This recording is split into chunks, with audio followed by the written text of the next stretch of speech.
Greetings. This is TK Trav, aka Travis Magus, here with LVX777. Tonight I've got something very special for you.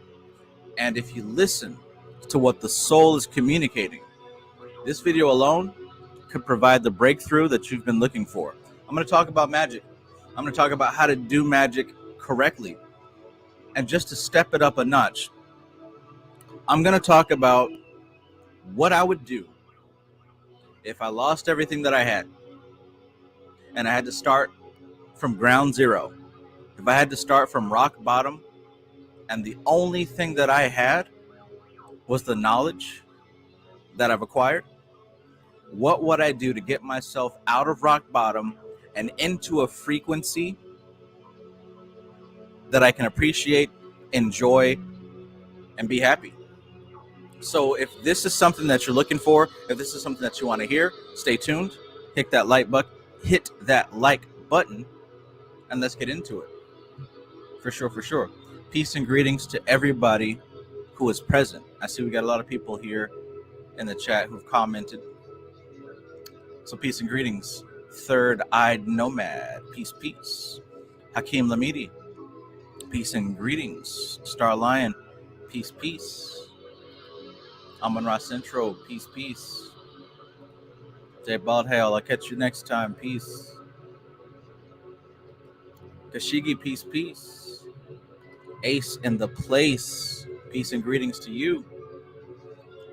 Peace to all my favorite people in the universe.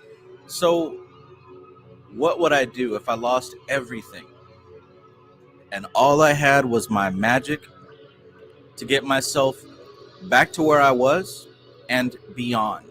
What would I do? What candle would I use? What color candle? What demon would I summon? What book would I go to? If I lost my library, if I lost my income, if I lost my home, if I lost my family, if I lost everything, and I had to rely on nothing but what I've learned,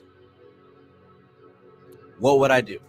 That's what tonight's video is about, so I hope that you are ready for that. MC Maestro, peace and greetings. Peace and greetings. Shades of Shade 888. Sweet to see you. JS, peace and greetings. Al Dickey, that's my real name. Peace. Framestar Films, what's good, brother? What's good? Okay, so are we excited? Are we ready for this? Is this something that you care about? Didn't mean to keep you waiting so long. Let me know, how's the audio? I had to tweak the mic just a little bit. Is it coming through clear? Is the music too loud? Is the vocals too low? Let me know. Because I want to make sure that I don't have to make any adjustments once we get into this. This is going to change the atmosphere, right? If you're sitting here and you're listening to this and you're somebody who's in a position and you need something to happen, this is going to change the atmosphere. This is what you're looking for. If you apply it now, that's the caveat. If you apply it. I've distilled this science down, right? I've distilled it. Results.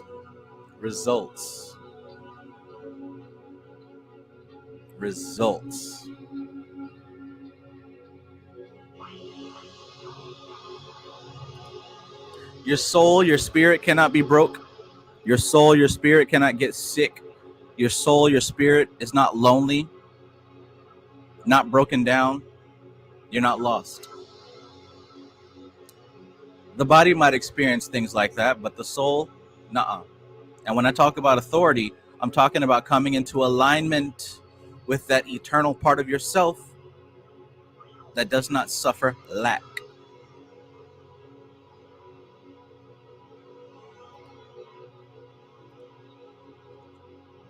So the culture says, "You late, my brother, but we still here." I appreciate you. Okay, so we're all good. We are all good. And by the way, I'm just going to go ahead and let you know, I've got a new course that I'm opening up September the 1st. And this is something that you want to be a part of, especially if this subject matter speaks to you. This new course is going to be about elemental magic, right? Elemental magic. We've been talking about elementals for quite some time now. And this course is going to be all about how to utilize these elemental forces to solve the problems in your life, right? How to break free from useless behavior patterns. How to realize your soul authority over the physical plane. Like I said, your soul is not sick, it's not broke, it's not lonely, it's not lost. Once you recognize that authority, you begin to have dominion over those things. Starting to sound like a Christian preacher over here, right? You start to gain elemental equilibrium, balance in your body, in your emotions, in your mind. Come into alignment with your God self once you get this elemental stuff taken care of. This new course is going to talk about how to magnetize your intention. So no more looking for solutions for the law of attraction. How do I attract this? How do I manifest that? You'll learn how to magnetize your intention. So this stuff is not guesswork anymore. And ultimately, this is going to teach you how to paradigm shift yourself into your desired reality. So if that's what you're looking for, I got a new course coming for you, September the 1st. The doors will open on Monday. More information to come. This video today is somewhat of a preview. I'm going to show you my framework. We talked about my framework last week, and we're going to get more into it as far as how to specifically apply it to your life. Okay? All right. Kashigi says the audio in and out. Somebody let me know. Artemis in theory. Peace and greetings. You didn't miss much. Just getting started. Kevin Wise. Peace, peace. Peace, peace. All right. Last call for alcohol. Kashigi says the audio is in and out. Is anybody else experiencing that? Is anybody else experiencing that? Let me know before we get started. Because you can't lose with the stuff I use. I'm telling you, I broke this shit down. I broke it down to a science. And I'm going to display that to you in this video. Alligator degrader. Peace, my bro. Peace, peace. Count me in the elemental course. I'm telling you, this is going to be a good one. This is going to be a good one. They're all good ones. I have not made a bad course yet. Patchwork. Peace and greetings. Patchwork says, yep, emotion and thought plus physical action, combining force and form. Exactly. Exactly. Okay, so everybody says audio is good. We shall begin. Now, just as a quick refresher, I mentioned last week that I had this framework that I've been working on, and I'm going to go a little bit into where this came from. But specifically, my framework consists of 5 steps, right? We talked about communication. You got to have your communication on point. Authority. This is a big deal. A lot of y'all don't feel this authority. So when you go to call up these spirits, you're working with these entities of whatever kind, from goetic entities, elementals, Jesus, whoever you're working with, Lucifer, whatever you're working with, if you don't understand your spiritual authority, you're begging. You're begging. And if you're begging, you don't have to get what you're asking for. You don't have to get what you're asking for. Some people are sympathetic, some people are not. And if you beg, some folks might give. If you beg, some folks might slap you across the forehead. We're not begging here. And we're also not, being assholes like, oh, you must do what I say. Like, no, there's a place in the center. There's a place in the center where you just know who you are.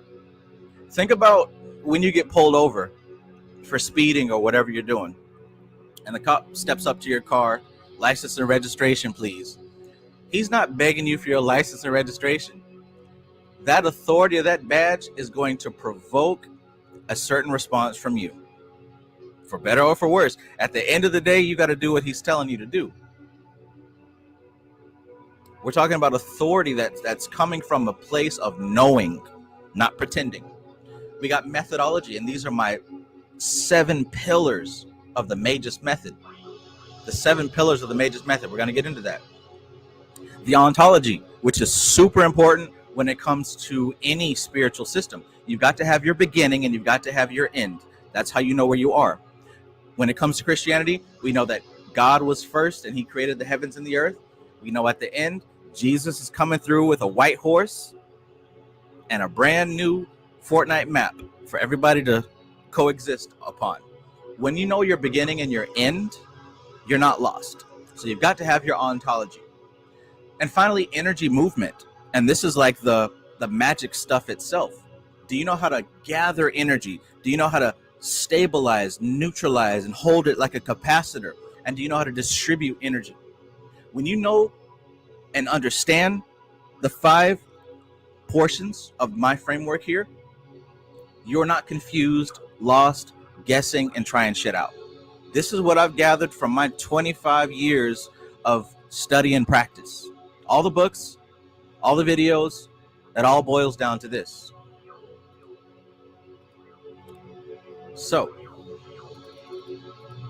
let's begin. What's this video about? If I were to suddenly lose everything, and I only had my 5-step framework left, and I was starting over with no advantages, what would I do from day 1 to day 30 to gain freedom from the NPC lifestyle? This is the Magus method. Now look, I want to make sure that you're awake, you're paying attention to this. Let me get something in the chat to let me know that this is something that you're interested in. Talk to me. Give me a thumbs up, give me a unicorn emoji, give me something. I've been working on this for quite a while. This particular slideshow I've been working on all day. I had my son come over because it's the weekend. As soon as the cat got here, he ran outside, and I haven't seen him since. That's part of the reason why I'm a little bit late. Trying to find that cat. Chasing the cat, man. I'm sure he'll be back. He knows where the food is. All right, there's my unicorn emoji. Thank you very much. Thank you very much. So, 30 days now. 30 days to start over. How are we going to do this? I don't know if I've ever seen any other occultist or spiritual person do a video like this. But if I had this a couple years ago, I think that I would have been a lot further. I'll tell you that. Let's get into it. How did this begin?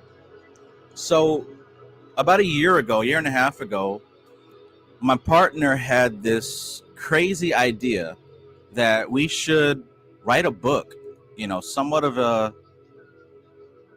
autobiography or something of that nature about our favorite Bobby Hemmett.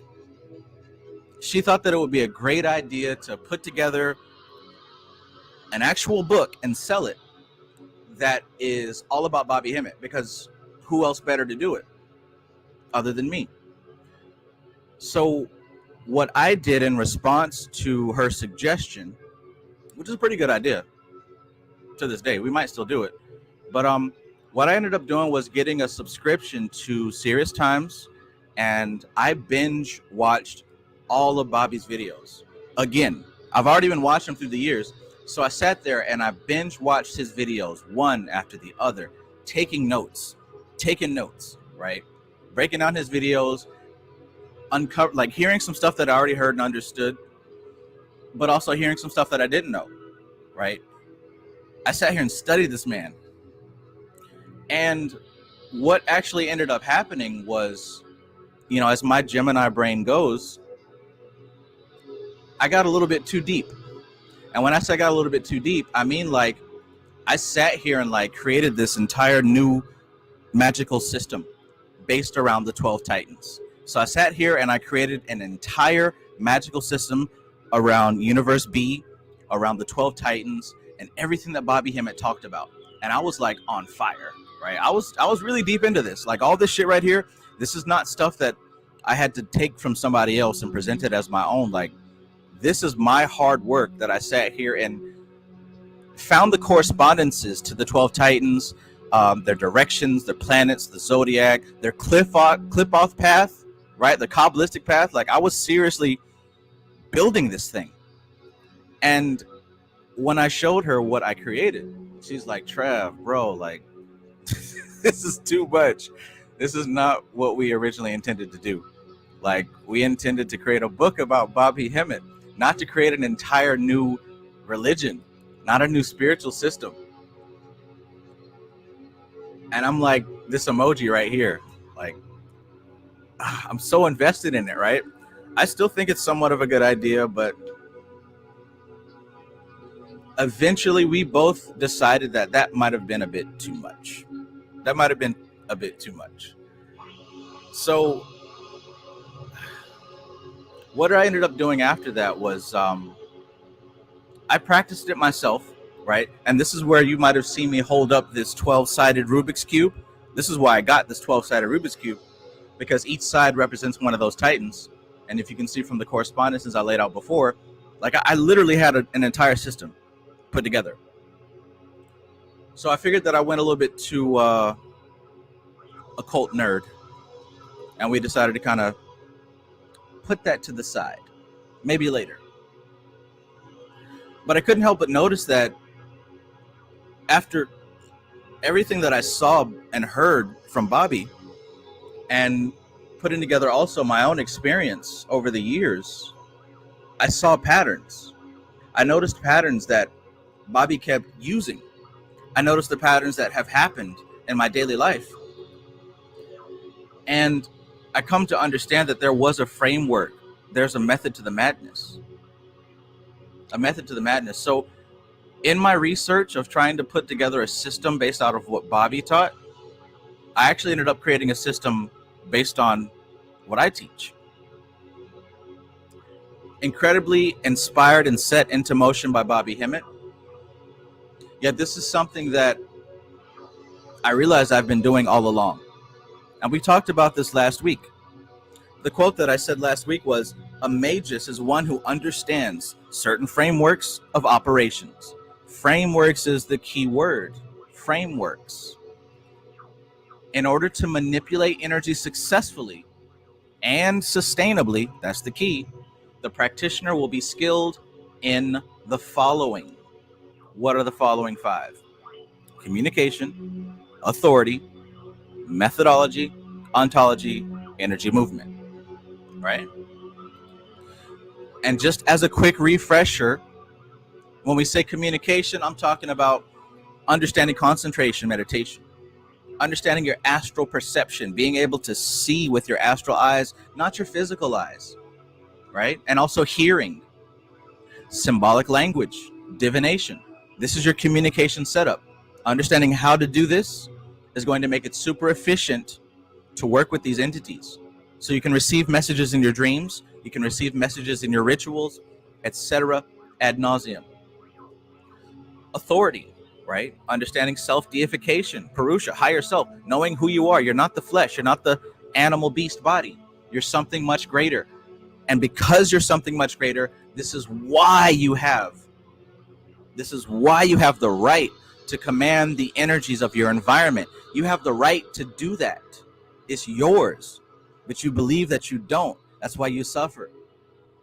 You have the right to command the spirits around you.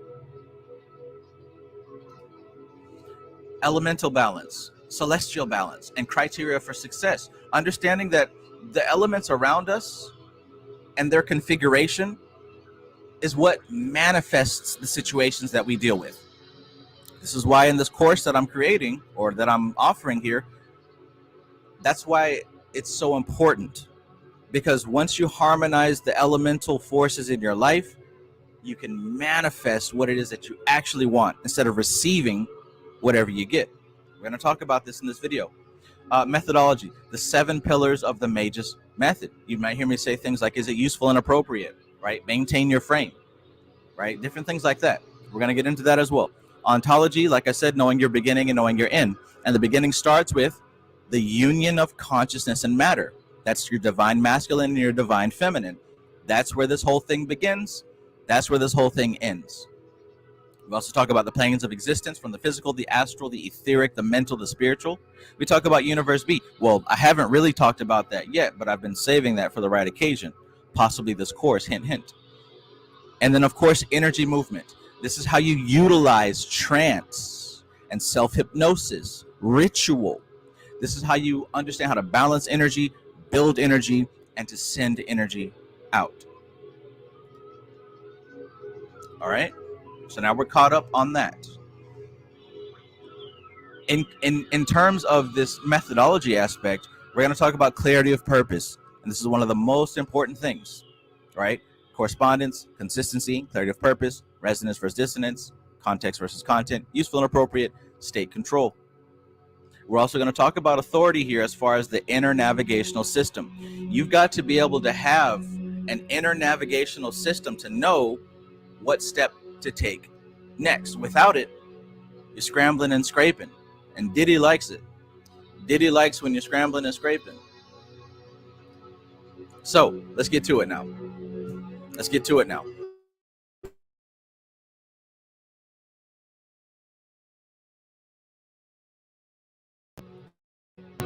"30 days. What would you do?"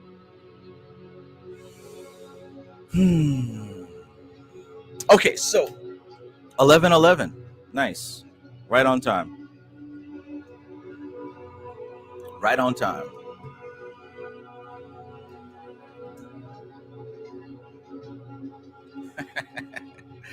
So within these 30 days,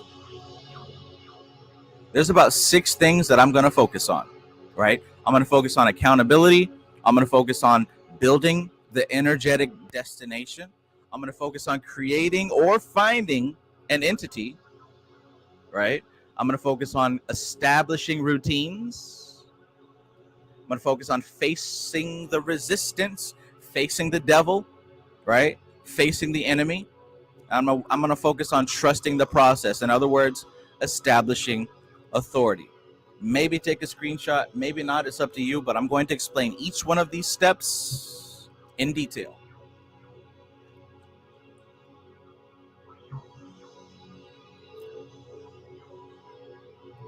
So as I thought about creating this video, I was thinking to myself, like, what would I do right now today if I lost everything and I had to start over? And I was going through the process of my framework, and I was thinking, yeah, so I would do this. I would start here. I'd work my way up here. And then I realized, like, yo, I've gone through this already. This is what I did. This is what I did in, like, from 2017 to 2019. This is how I liberated myself from my dreadful position, right? So in order to make this make sense, I'm going to illustrate where I was when I put this process into practice. And then I'm going to illustrate exactly what I did magically to get to where I am. And where I am is so much better than where I was. Trust and believe. Where I was, my life was filled with having to do things that I didn't want to do. Now, I do what I want, when I want. And I love it. So let's talk about this. Accountability. Days 1 through 3. Days 1 through 3.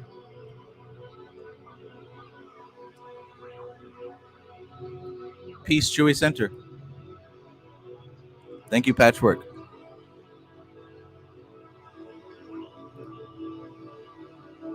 Void Stranger, peace, peace. Okay, so here we are. Here we are. Let me illustrate to you where I was a couple years ago and how I liberated myself. Like, literally, that's how I feel about it. Liberation. So a couple years ago, just to kind of give like a quick backstory, I don't want to dwell too long on it, but I was engaged to my fiance. We just had a baby. He's asleep behind me right now. It's not a baby anymore. But I had a sweet job at a call center. Just whatever. They paid decent money. I didn't really have to do much. But I ended up fucking that up and got fired.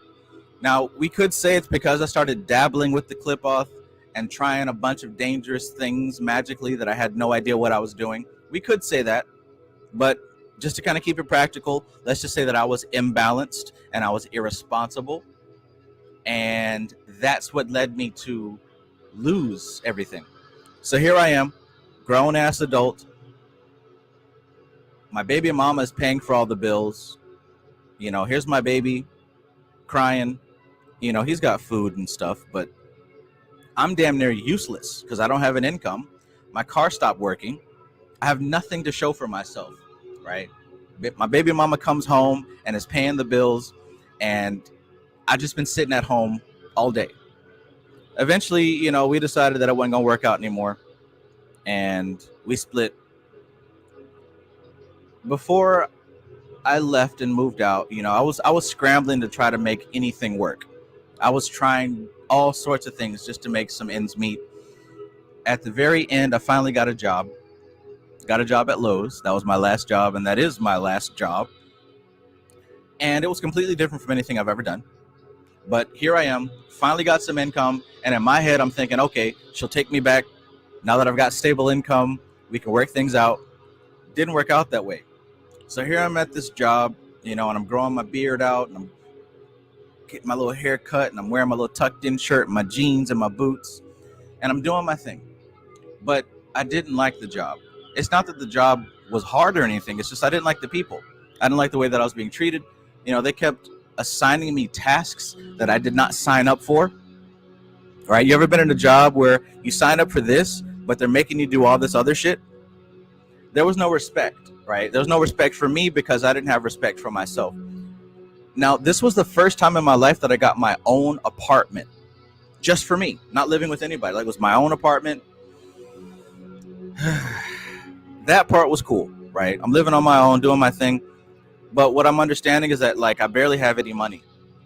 I got enough money to put gas in the car to go to work, right? Maybe feed myself some ramen noodles, some tuna fish, some eggs, and I'm sad. I'm depressed. I'm depressed because I don't have my family. I was raised with both parents. So, like, in my head, I wanted to give my son the experience of having both parents. I wanted to give him that full family experience. But it was out of my power. There was nothing I could do. I fucked it up so bad that I shattered that from my son. And that hurt me. That hurt me deeply. So I was depressed, and I was lonely too. I'm chasing after these females who want nothing to do with me at all. Wasting my time, wasting my energy, making a fool of myself. I could tell you some embarrassing stories of how much of a fool, how much of a simp I was back then. Right? I let these white girls talk me into going to Starbucks and buying them. Oh my gosh. Anyways, I'm in a bad spot. I'm in a bad way. And I knew that there was something better for me. I knew there was something better for me. This ain't me. This ain't me. Every single day was the same shit. Go to work to get abused, chase after people who didn't want anything to do with me, and just watch myself. I'm gaining weight, overweight, because I'm throwing back Bud Light, Budweiser, and some other low quality gas station alcohol. I'm getting walked all over, and it's just nothing's working out for me. And throughout all this, I'm still watching Bobby Hemmett and Brother Panic, and I'm like believing that there might be some way to do this. Maestro says snow bunnies is the down bad for y'all southern folk. Hey man, it was a rough time. I've been there. But in any case, that's just to paint the picture of where I was. I was not doing the best. I mean, I could pay for my rent, but shit, as we know, them prices were going up. The bills were going up. Everything was going up. My car was hanging on by the last tire, right? Everything was going up. Matthew Watson, peace. Fat Tony, peace, my bro. Yeah, that one right there. I lived that experience. I didn't do what he did, but I know what he went through. Matthew Watson said them southern snow bunnies built different. Can't blame them. It's true. It's the cornbread and the fried chicken. Chill will. Peace. All right, let's get back to this method here. So that's where I am. I'm working at this dead end job. I got my own place, but I mean, I'm not happy at all. I'm lonely. I'm depressed. I'm blowing back black and milds like a chimney. I'm drinking low quality alcohol. I'm eating low quality food, and there's just nothing to look forward to in life. Nothing. This is what I did, and this is what I would do. Accountability, days 1 through 3. So let's say that I saw Travis Mage's video on how to change your life in 30 days. And I saw that this is what you got to do on day 1. You've got to stop. Stop. Motherfucker, stop. You ain't going anywhere anyways, so stop. Check yourself. Take a look at what's going on. What I would do here is make 2 lists. The first list is where am I? The second list is where am I going? And this is what I mean by that. The first list of where am I would sit down and I would write everything that I do on a daily basis. And at that time, this is what it would be. I wake up in the morning, I go to work,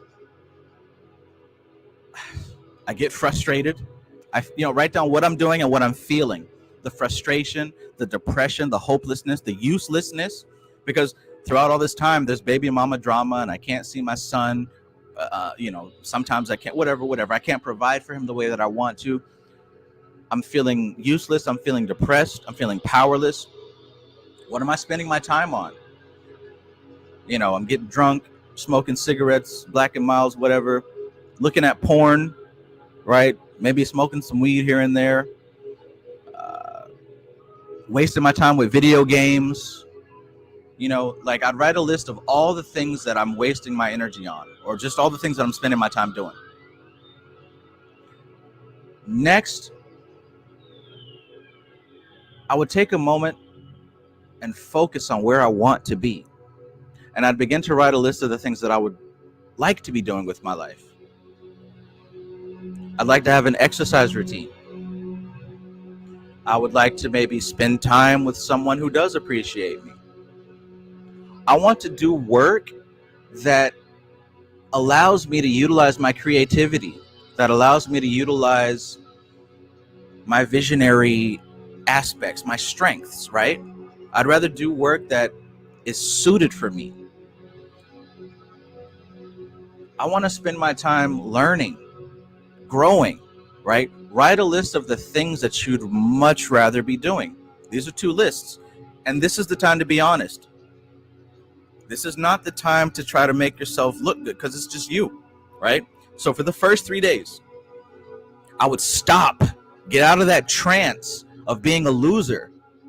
I would get out of that trance of being useless and hopeless. And I would start writing down where I am and where I want to be. That's the first step. And if you look at my framework, this goes up under clarity of purpose. Clarity of purpose. What are you doing? So once you illustrate where you want to be, this does a number of things. The main thing that it does is it allows you to highlight exactly what you've been wasting your time on. So me wasting hours on being drunk, wasting hours on surfing for porn, wasting hours on playing video games. Those were like that took up all my time, right? How do I expect to get out of this hole if I'm literally wasting my energy? So write that list. That's the first step. Let's get to the next step. So after those first 3 days, let's say that you stop what you're doing, you start writing your list down, you see where you are right now, and you're being honest, and you're seeing where you want to go. The next step is to build the energetic destination. What does that mean? Building the energetic destination.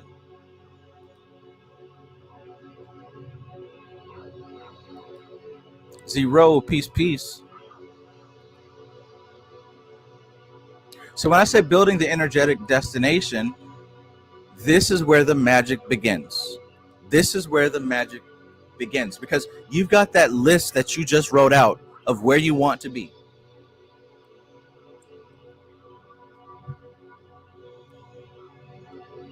So here's where you start with your visualization. You take the place that you want to be and you pretend that you're there. You carve out a time and a space to sit down and read that list and say, here I am. I'm on the beach. I got my laptop, got my feet kicked up. I got a pina colada next to me. I just ate some delicious shrimp and salmon, right? I'm doing good, right? I got a baddie next to me, right? We're about to go back into the hotel room in just a minute, but first I'm doing my work real quick, right? Put yourself in that moment of where you are. What's it look like? What's it smell like? What's it feel like? Get the senses down. It might sound stupid to you, but I'm telling you, this is where the magic begins. Build the energetic destination. What you're doing is you're building a target. You're building a target. The physical plane is the realm of effect. And if you cannot change the realm of effect within the realm of effect. You change the realm of effect in the realm of cause. The imagination is your gateway to the realms of cause. Realms because it's the emotional astral and the mental plane. You start there, you cause a ripple up there, you cause a disturbance up there, you shake shit up in the mental and the astral, and it echoes down, it trickles down into the physical. You don't change the physical by the physical. You start up there. So you write your list. You magnify how it feels. You get there. You do it. And you see yourself doing it. And you envision yourself doing it. And guess what? You're going to keep doing this until it comes to pass. You will never stop until it comes to pass. And by the time it comes to pass, you should have an even bigger vision that you're building as your next target. But for this first target, let's keep going. So the first week of you coming out of your prison is you making a list, checking it twice, going to see who's naughty or nice.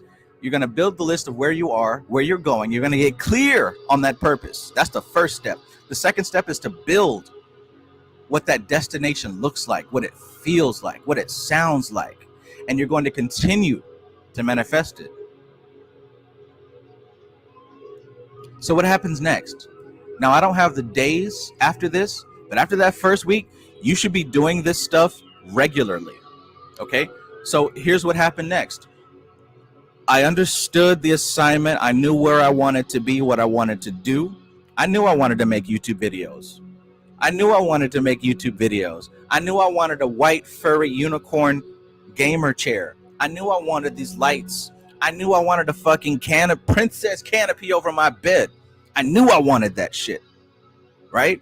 Envision what it is that you want and hold fast until it comes to pass, right? And you keep doing that. Here's what happened next. So now that I had my destination clear, I found it best to find an entity to work with, whether you're going to create it or whether you're going to pick one that's already existing. That's up to your skill level. Now, back then, that's when I started working with the Goetia. That's why you'll see me with all these videos about Goetia, because that's what I was doing. I was looking for the Goetic spirit that was going to get me up out of my situation. And guess what I did? I ran through all 72. Because here's something, when you're hungry, you're going to do what you got to do.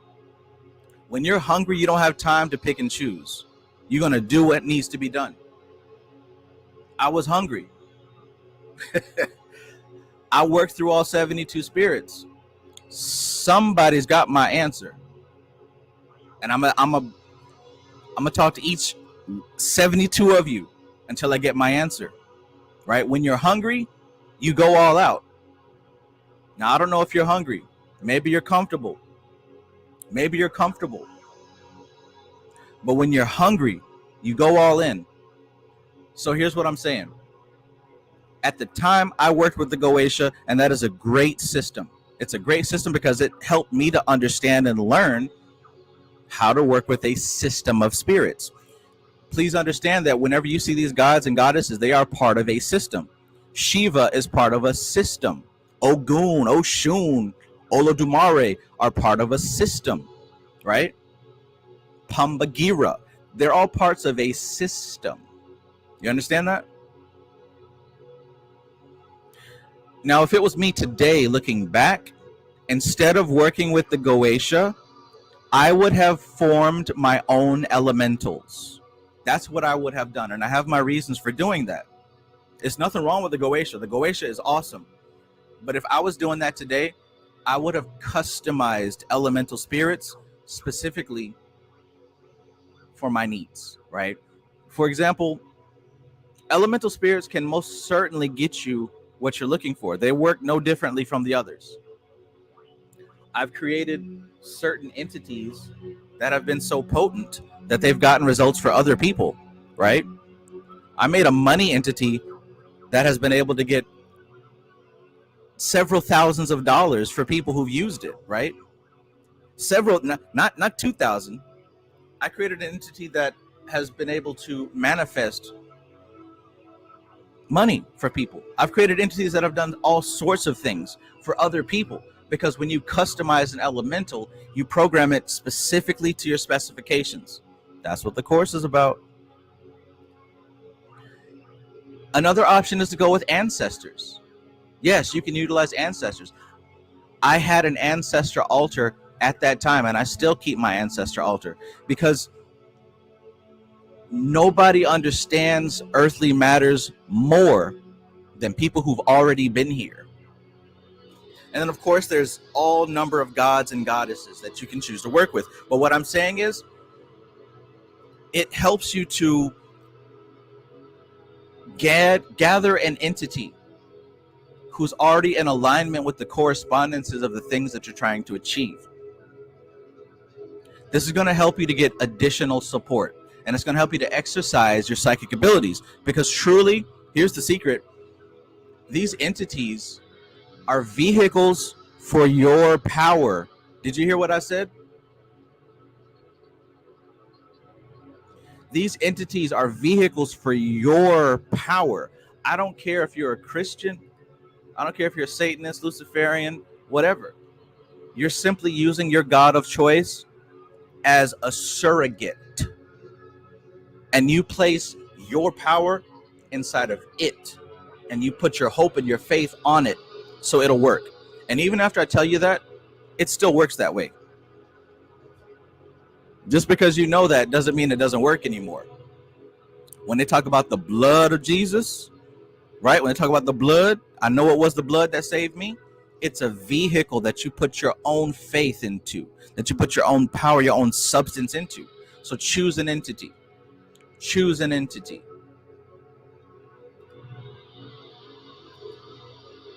All right, so I got my list made up of where I am, where I want to be. I'm visualizing my target. I've chosen an entity that is in alignment with where I'm trying to go. My next step is to establish new routine. Now, this is where it gets serious, and this is where a lot of y'all fall off. Tell me I'm wrong. Tell me I'm wrong. This is where a lot of people fall off. Establish new routine. You've got to establish a trance routine. You've got to establish a study routine. You've got to establish a physical routine. This is where we draw the line and separate the men from the boys, the women from the girls, the maguses from the NPCs.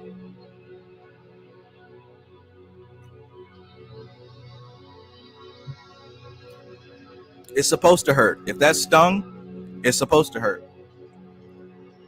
This is where we draw the line, because as I said before in a previous live stream, you've got to hold fast to your intention. You've got to hold fast, because if you give up and you let go, you didn't want it bad enough. I would never let go of something I set into motion. What? I want this, right? And after 3 days of not getting it, I give up. I didn't want it, and you don't want it if you gave up. Now, you're not being condemned. I'm not talking shit about you, but you can start again. You can start again. Perhaps the system that you were working with before wasn't to your specifications. Maybe you had some other shit going on, but you can do this. You can do this today.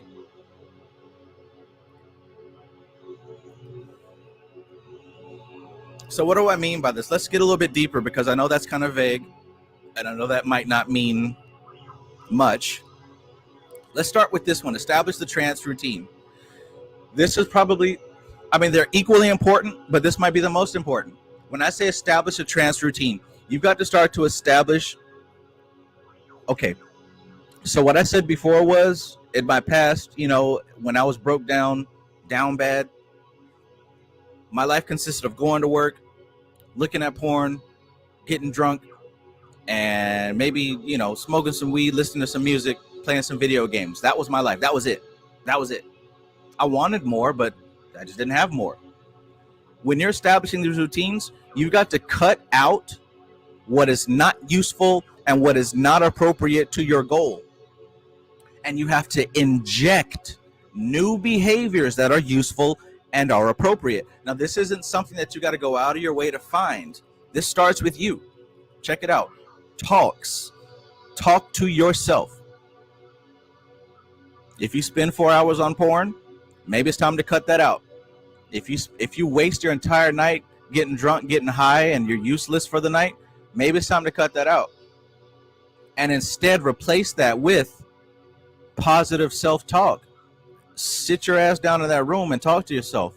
Where are we at right now? What are we doing? What's going on? What do we need to understand right now? Right? What are my strengths? What are my weaknesses? Like, what are we doing? Talk to yourself. You need to start having these conversations with your subconscious mind. You let everybody else talk to your subconscious mind, right? You let your favorite politicians, you let these dumbass rappers, right? You let all of the media of the world speak to your subconscious mind, and you don't get a word in edgewise. Yes, I said stop, sit down, and talk to yourself. You let everyone else talk to your subconscious mind. Maybe it's not such a bad idea for you to start doing some of the speaking, right? Meditation. Of course, you know I'm gonna say that, right? So what I would do is, after I've created my list, after I've established myself as far as what I want to do, I'm gonna carve out time to meditate. Maybe I can only get in 15 minutes. Maybe I can only get in 20 minutes, 30 minutes. You've got to make a commitment to establish a routine where you go into trance. And what's happening when you go into trance? You're communicating with your subconscious mind. This is where it gets through. This is how you make the routine stick. Otherwise, you're going to do it for a couple of days. My first couple of slides said day 1 through day 7. If you don't do this part, you're going to stop doing the rest of it. You've got to establish a trance routine. And then finally, ritual. If you are someone who is an occultist, a spiritualist, I don't know what the word that we're using for ourselves these days. I'm just going to say magus. If you're a magus, take the time to do these rituals. And don't tell me you don't know how to do a ritual. You got all the books. And if you are like me and can't be asked to do that stuff, like I had the books, I had the lesser banishing rituals, I had the Lemegaton and all that other stuff. I don't have an eye of Newt. I'm not finna go grab a cat's tail. But you know what I will do? I got a gas station up the street that sells these cool looking dragon swords and blades. I'm gonna get me a little blade. I'm gonna get me a little chalice, right? Go to the Halloween store and get me a skull shaped mug, right? So that's my dagger. That's my chalice. Wand. Hell, let me go get a stick from the backyard. Right? Let me go get a stick from the backyard. Personally, I like to use a microphone or a permanent marker, right? Because to me, that's how I craft, through art and through music. And then, of course, whatever other ritual implements, make it work for you, because it's all symbolic. Put together your ritual space. This is how you start to work with these entities. This is how you start to work with your subconscious mind. Make the routine. And if you live in a place where you can't do this because you'll get ostracized or whatever, You know what I'm saying? Just get some regular looking stuff and put it in a drawer in the bathroom. Keep it tucked away. You don't have to tell everybody. If you live with your parents and you don't have ritual space, you've heard my story. I used the bathroom, right? I had the bathroom. And late at night when everyone was asleep, I put my ritual cloth on top of the toilet, right? And I went to Goodwill and I found a Catholic church altar offering tray, and I would put my dagger and my chalice and my wand, right? And my pentacle. I'd put my things on there, put my candles on, my little dollar store tea light candles. I used what I had. To go into trance, to work with these entities, to talk to my subconscious mind, to make this shit work. Peace, DCY.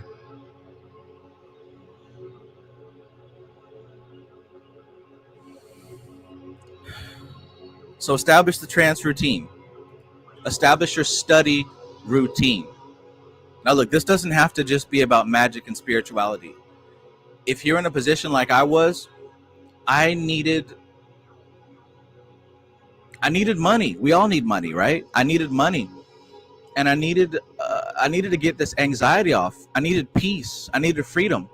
For all my life until that point, I felt like I belonged to somebody else's time. I felt like I was, other people had dominion over me and would tell me what to do, and I had to obey. I didn't feel the sense of authority about myself. I felt like a prisoner, like a slave. So when I talk about the study routine, what are you trying to do? For me at the time, I wanted to learn how to make money online. I wanted to learn how to be an entrepreneur. I wanted to learn how to work without having to clock in to somebody's job. I just hated the concept of having an idiot as a boss, right? Having somebody who has power over me, who's less intelligent than me and less evolved than me. Oh, I couldn't stand it because it's like you're walking on eggshells. You could simply piss this person off and now they're trying to fire you. I hated the concept of having a monkey on top of me, right? So I needed to be free. That was my last time being a slave.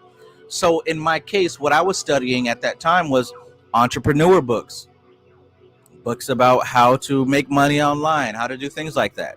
For you, you might be wanting to learn how to work the stock market.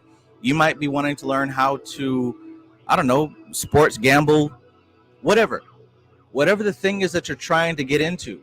You got to study it, right? So the time that you're using getting drunk and high and fapping to porn and video games and whatever else that you're doing that's not leading to your future, replace that with study of how to get to where you're going. And I'm not saying, because you got to ease off of it, right? You got to ease up, at least cut the time down, right? If you spend 8 hours on porn, maybe cut it down to 6, maybe cut it down to 4. If you're going to have, 6 drinks, maybe cut it down to 4. Maybe get your studying in first and then drink, right?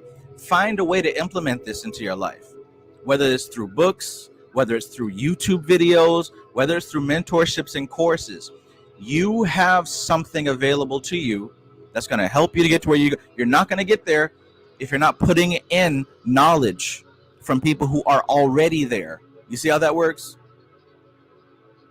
If I want to get into real estate, I need to hear somebody who's successful in real estate talk to me. I'm not going to figure it out and wing it on my own. That's not how it works.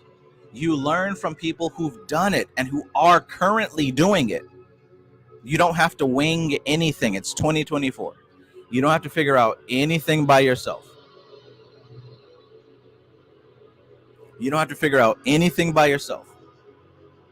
It's 2024. Ray Blackstorm, peace. Listen, you had a post that I saw today that I was trying to download like all of them and repost them on my page, but I lost the link. Peace to Ray Blackstorm. Alora, peace and greetings. Always good to see you. Okay, so establish your trance routine, establish your study routine. Guess what? Establish your physical routine. That means exercise. That means eating better. That means changing your environment.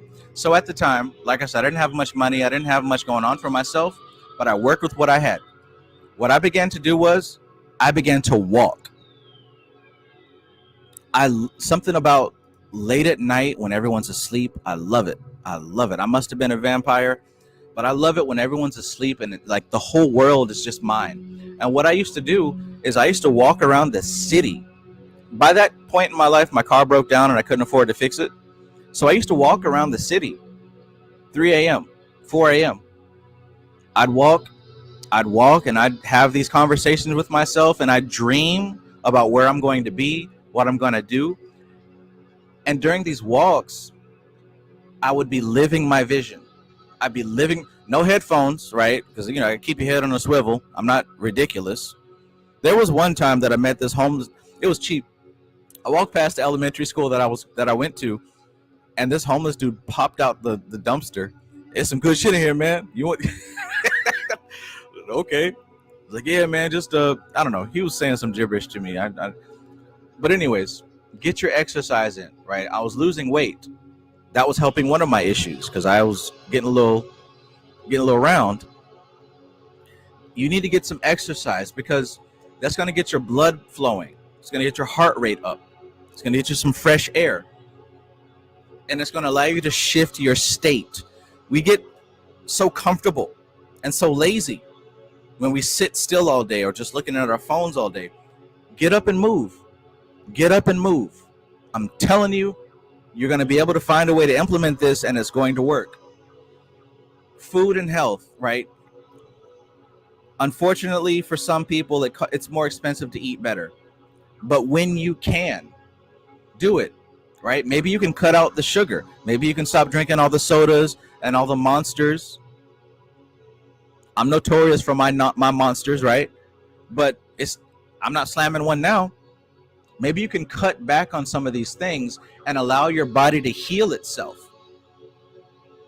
If you're fortunate to know somebody who, you know, is very skilled at exercise, maybe they can help give you some pointers.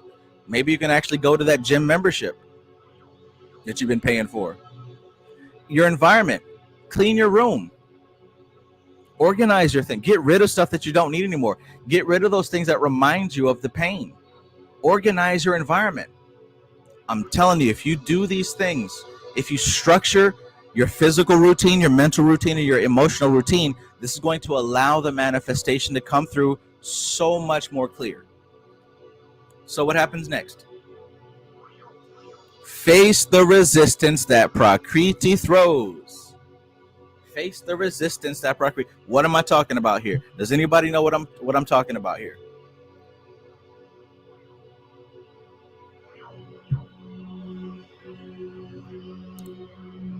Face the resistance that Prakriti throws.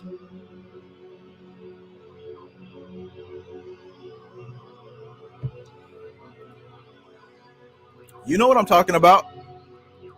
The minute you decide to start changing your life for the better, what happens? What happens? This is guaranteed at this point. And I want you to face it. Face it head on.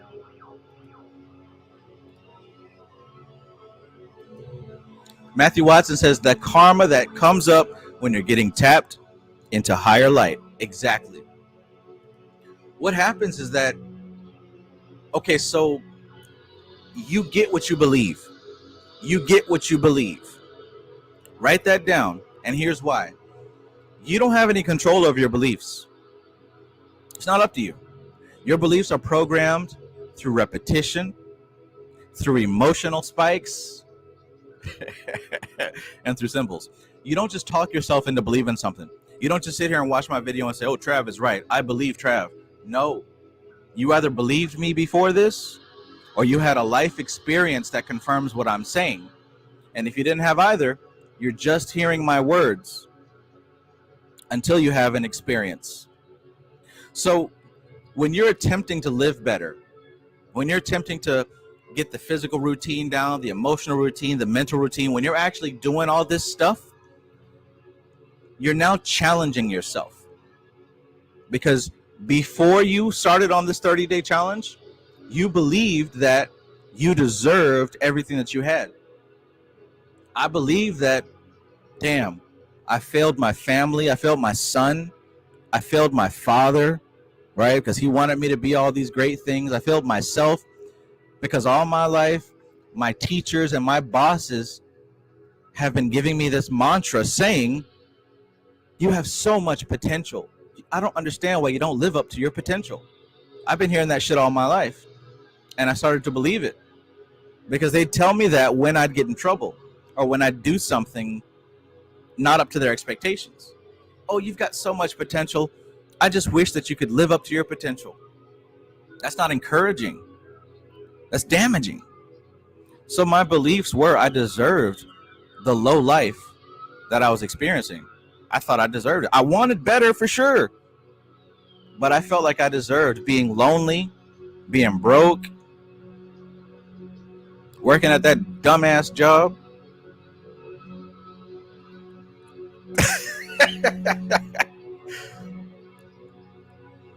You know, you get what you believe. So the moment that you start stepping up and doing things that are bigger and better, what happens is that Prakriti tests you. Now, she's not like, oh, I'm going to test this motherfucker. He thinks he's trying to break out the matrix. No, it's a challenge of vibration. If you've been living all these years at that low vibration and all of a sudden you try to rise up, it's like, you ever see a steamroller? When I was in the Navy, we used to march. And I was one of the people that had to sing. Because, you know, as we march, we have to sing. One of my favorite songs was about a steamroller. I'm a steamroller, baby. Just a rolling down the line. Anyways, Prakriti is like a steamroller constantly rolling through. And when you try to raise your vibration, you're like sticking your head up out of the ground. Well, that roller's still coming through. Now, one of two things are going to happen. She's going to flatten you down, or she's going to bump over you, and you're going to start to create a new level. So the moment that you start taking this stuff seriously and you start changing your vibration, you're going to get an unexpected car ticket. Something's going to break. You're going to have an emergency. Somebody needs such and such. Somebody's going to ask you for some money, right? Something is going to challenge you. It's guaranteed at this point. Before I thought that it was like some people, but no, it's guaranteed. It's guaranteed. Now, here's what has to happen. Before I talked about authority, right? I talked about authority, right? Well, see, you don't start with authority. You don't just have authority because you say it. Like I said, beliefs, that doesn't come just because you say it. Like you got these people on the internet. Brother Panic said, I'm God. Now everybody else is, oh, I'm God. I'm God too. Yeah, I'm God. It doesn't work that way. You can say what you want. You can say what you want. What happens when it's showtime? When it's showtime, what happens? When this steamroller is coming for your head, you got two choices. Are you going to perform like the old you, or are you going to perform like the new you? It boils down to that. Are you going to perform like the old you, or are you going to perform like the new you? And when you perform like the new you, you're showing Prakriti, you're showing reality, you're showing the matrix. Yeah, this is what time it is. This is where we are now. Catch up. This is where we at. Catch up. Catch up, right? And that's how she works, right? I don't know, maybe there's like 5 of you who used to study game and real social dynamics and how to pick up girls. And they talk about how women will throw what's called a shit test, right? And it may sound like it's an attack, but it's not an attack. It's a calibration technique. She's trying to see if you're man enough to handle her, right? If you're somebody that crumbles under the pressure, you blew your shot. But if you can demonstrate that I'm confident enough to banter with you back and forth without it bruising my ego, you improve your chances. Same thing happens with Prakriti, divine feminine, nature. She's going to throw you a shit test. You're going to stand up and say, oh, I'm the man. And she's going to say, oh, really? Oh, really? How about we stop your car from working, Mr. Man? How about we blow your tires out? By the way, that's what happened to me. My car stopped working once I started putting this stuff into practice. I told you before, my car was like on its last tire. Then it stopped working. Now you can panic, you can throw a fit, you can cuss, be mad, etc., etc. Or you can stay focused. Or you can stay focused and keep visualizing and keep moving forward.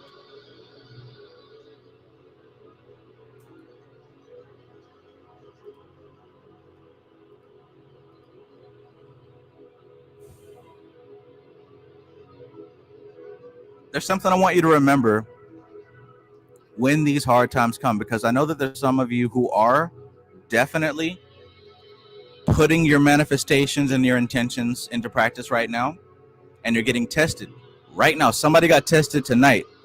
Somebody got tested tonight, earlier today. There's something I want you to remember, and I want you to write this down. Write this down and keep it in your face. Don't let your condition override your conviction. Don't let your condition override your conviction.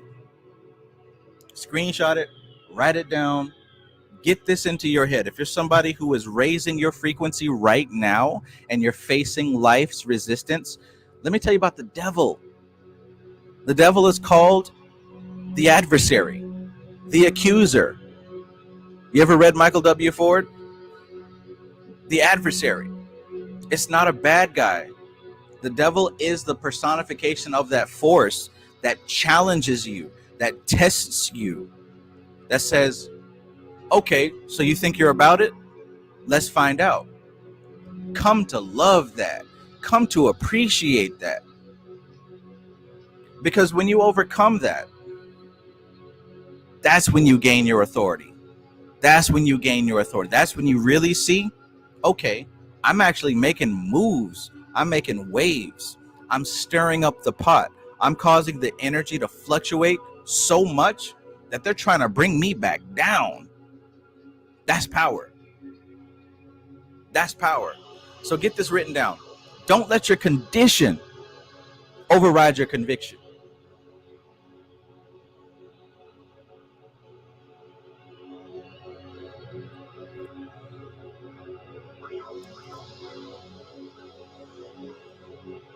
You got that? You got that?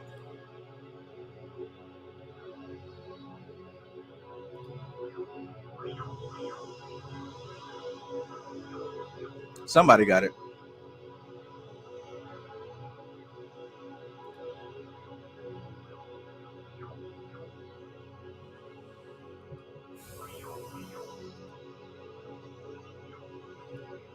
So you've got accountability. You've written down where you were. You've written down where you're trying to go.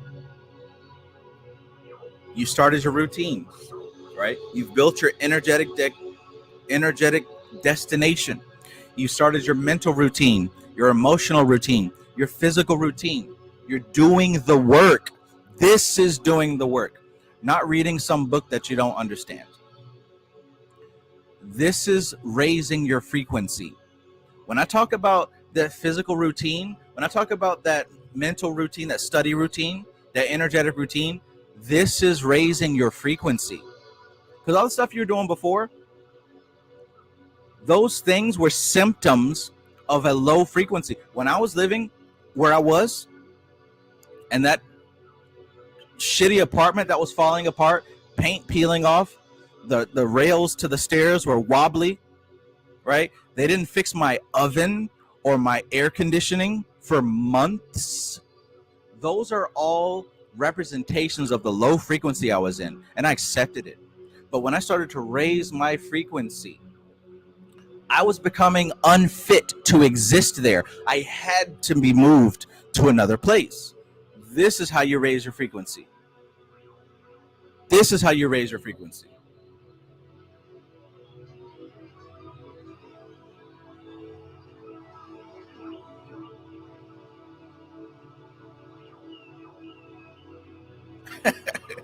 That's how you raise your frequency. So check this out now. You've got to close the gap, right? Close the gap. You've got to close the gap. And what is the gap that I'm talking about, right? The gap is between the first list and the second list. What you've written down as far as where you are right now. Broke as a joke. Broke, busted, and disgusted. Wasting time on porn. Wasting time being drunk or high or whatever. Wasting time on video games. Wasting time with people who don't align with where I want to be or where I deserve to be. Write that list down of where you are. Then write that list of where you want to be. Thriving, surviving, paid, moisturized, relaxed, peaceful, abundant, right? And those are just general words, but write down what that looks like in your life. What that looks like in your life. Close the gap between that list and the next list. What needs to be done? What do you, okay, so this is what's happening in these 30 days. As you've identified your emotional target and you're focusing on that, every single day now becomes incentivized. What do I need to do to close the gap? What do I need to do to close the gap? What actions do I need to take to close the gap? And let me tell you something. Sometimes there aren't any physical actions that you can take to close the gap. Sometimes there's nothing you can physically do. Check this out. If you can't do anything physically to close the gap, then you need to do something mentally to close the gap. You need to do something emotionally to close the gap. Do you understand what I'm saying? If you can't physically do something to close that gap between where you were and where you want to be, you need to do something mentally. What can you do with your mind, with your brain? What can you study?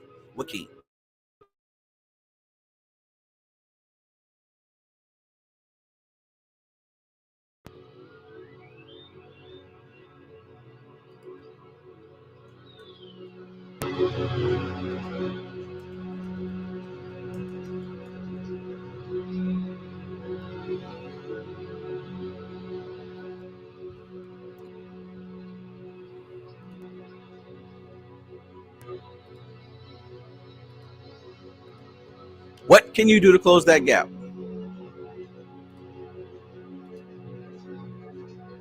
Because I guarantee you, there's something emotionally you can do, and there's something mentally you can do. Guaranteed. I consumed myself with my goal. Let me tell you something. You gotta despise where you're at. You gotta hate it. You have to have suffered enough and say no more. Because what I saw in my mind was so beautiful, so perfect, so attainable that I just couldn't stand being where I was. I couldn't stand it. Nope. Never again. Nope. I'll break the law before you put me back. Guaranteed. I'll break the law before you put me back. Elemental Magic course. So check this out. This course that I've created, I'm opening the doors September the 1st. We're going to go through all this. We're going to get even more specific, even more customized to your specific situation. I'm going to have more details opened on Monday. That's when we're going to start to open the doors. And if you get into this course next week, you'll be able to sign up with me to sit down one-on-one and we can address your specific situation. And I'll be able to help you specifically. Do you hear the word specific? specifically with what you can do to make this work for you, right? That's going to be next week is when we're starting this thing. We're going all in. I'm focusing all my time on this. That was what I would do if I had 30 days. Now, let me tell you what happened with me in this story. Let me tell you what happened with me in this story. So,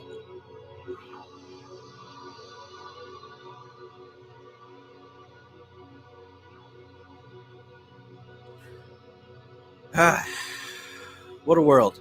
Here I was, right, at this job, and I've been practicing what I've preached. I've been practicing everything that I just preached to you.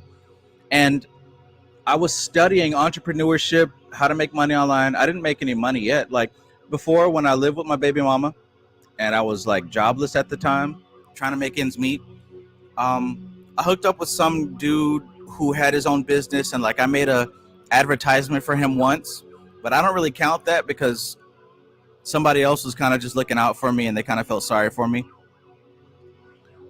But I was really trying to make this thing work, right? So I would go to work. I had, like I said, my car broke down. So I'm walking to work with my book in my hand, reading expert secrets, reading Demons of Magic, reading Angels of Magic. Like all of my free time was consumed with this. I stopped being a loser and I was getting the fuck up out of here. I was getting the fuck up out of there. By hell or high water, I didn't know what it was going to take, but I invested everything I had. Everything. And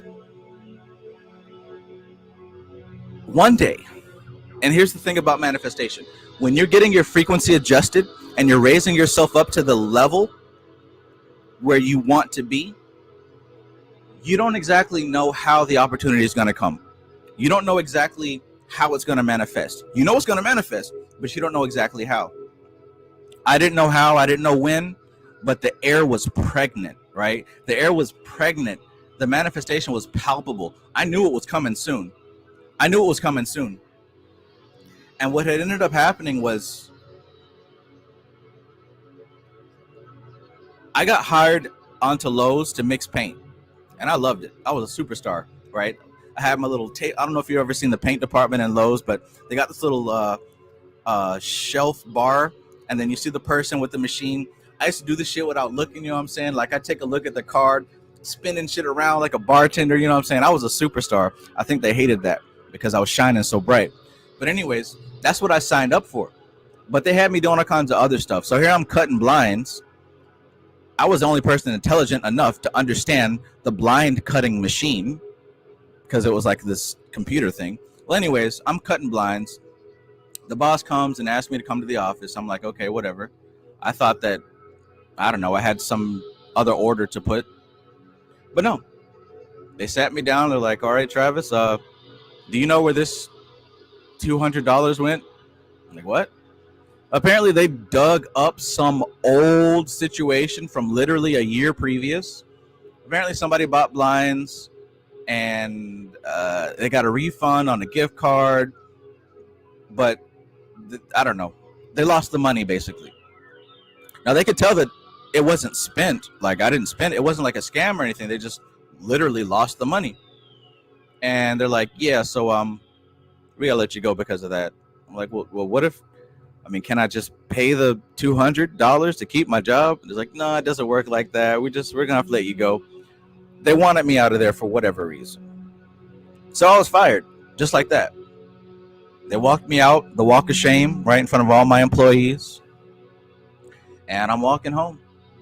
And funny enough, like as I'm walking home, somebody rides past me on their bike, and it's actually the guy that got me that job that I mentioned, marketing. And he asked me, hey, what's up? What's going on? I was like, yeah, just got fired. Like, oh, what are you going to do? I'm going to go read. Like, oh, all right, well, peace. And he left.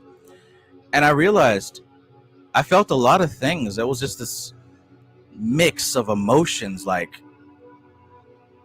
what happens next? But I tell you what, I didn't feel afraid, and I was not sad, and I was not angry. It was like the prison doors were open and they just let me walk out. I felt free. I felt liberated. But I didn't have a solution yet. So I went home. And here's what's so beautiful. I was preparing because I was doing my study. I was doing my visuals. I had a plan. I knew what to do next. I was scared because I've never done anything like this before in my life. K. Harris says relief. That's what it was. Relief. Relief. So here I was, lost my job, didn't know what was happening next, but I knew what I wanted, and I held fast. Now, the thought did cross my mind a lot in those couple of days. Well, you know, McDonald's is hiring. Walmart's hiring. Well, you know, they're hiring over here. Maybe we can get a job over here. Those thoughts would appear, but it was like, nah, we're going to do something different this time. Fuck it. What do we have to lose? What do we have to lose? Now, I wasn't like super confident like this now. What I actually did was I went to my baby mama's house, and I don't remember what we were doing. I think there was like some function or something, but I brought my laptop.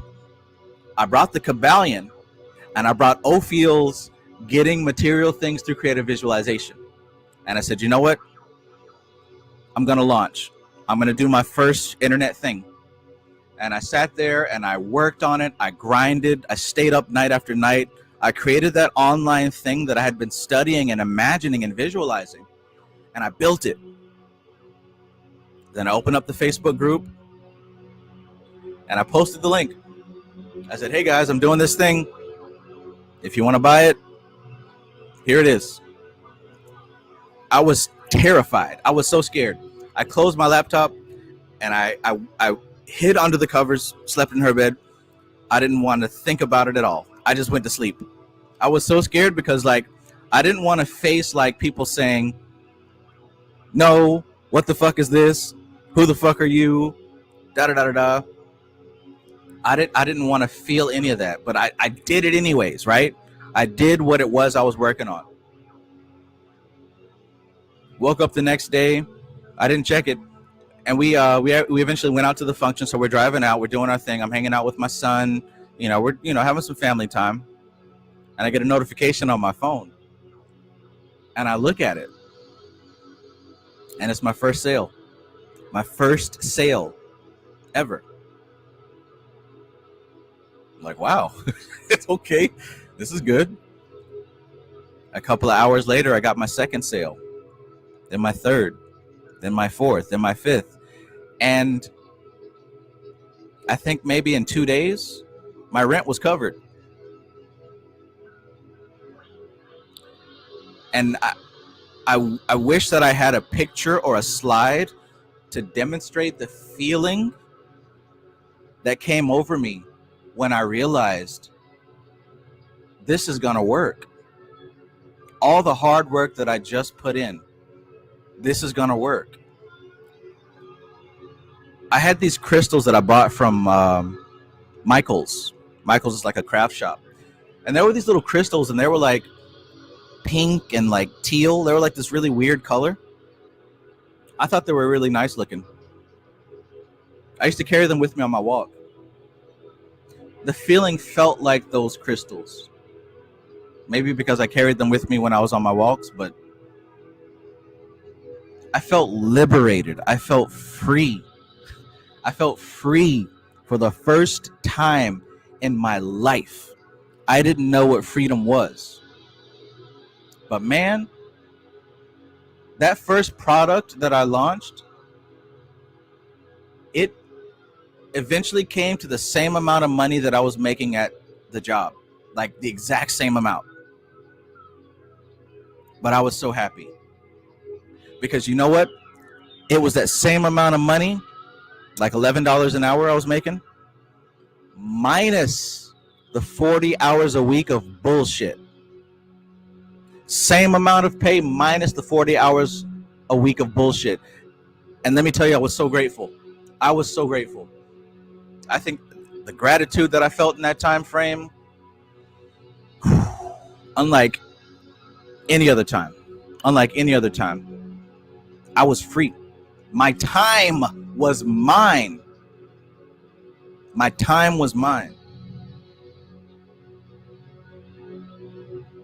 And I will forever look back upon that time frame as like my first real paradigm shift. Like I literally pulled myself out of a cursed, doomed lifestyle. I wasn't going anywhere.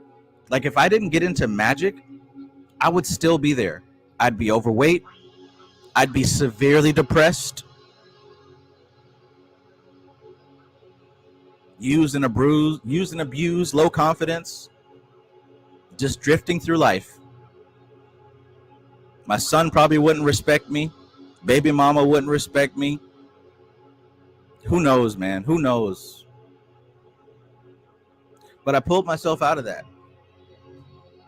Using this process, I stuck with it. And let me tell you what happened next.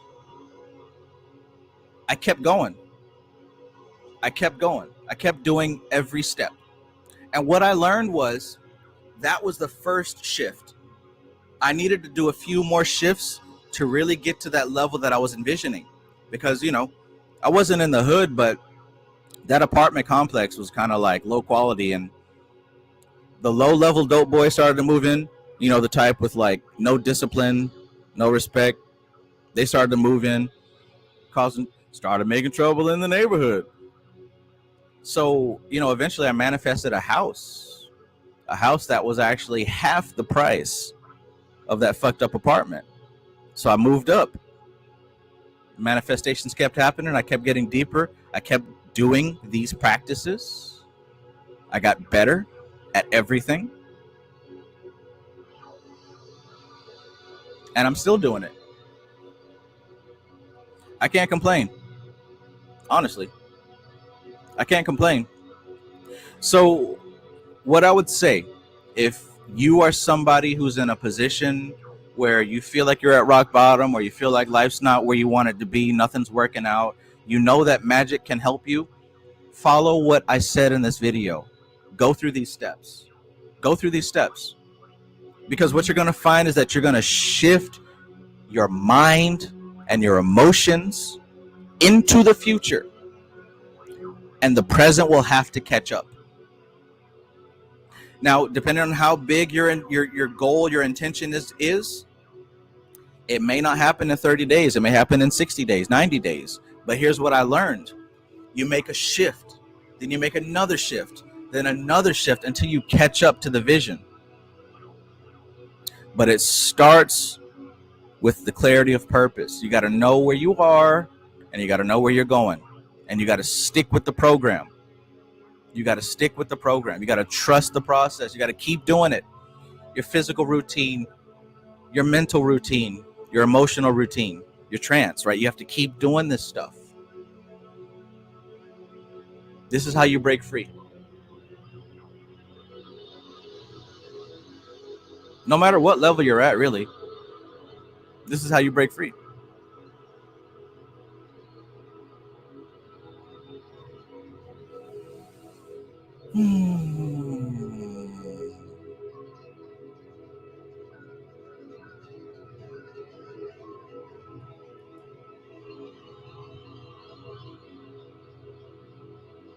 So, honestly, I used my story to illustrate my process.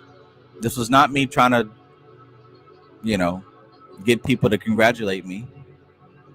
This was me illustrating how this process has actually worked in my life, and how it can work in your life if you're serious. When they say do the work, now you know what the work is to do. There's not a book. It's not a video. It's taking accountability for where you are, where you want to go, and closing the gap. And understanding that there will be turbulence, there will be pitfalls, there will be challenges.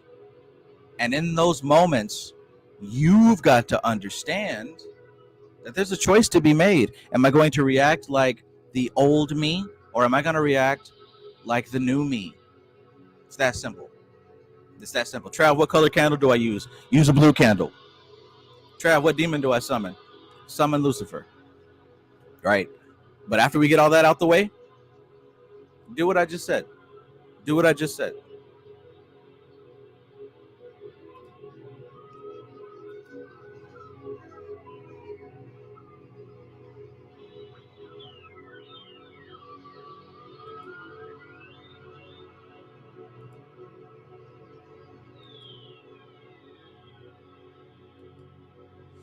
I am Kus says, you know how much you're charging for the course? Yes. And the details will be posted Monday. Monday. Let me wrap up a few things, and everything will be there on Monday. I'm serious. Work it. It works if you work it. It works if you work it.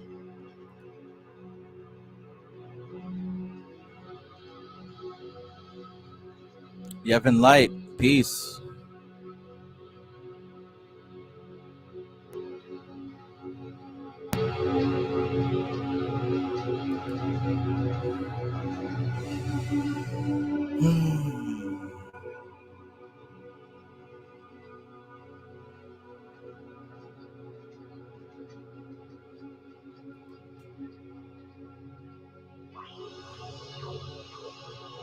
Hazard Pie, peace. Good to see you. It's been a minute. 3.14159263535.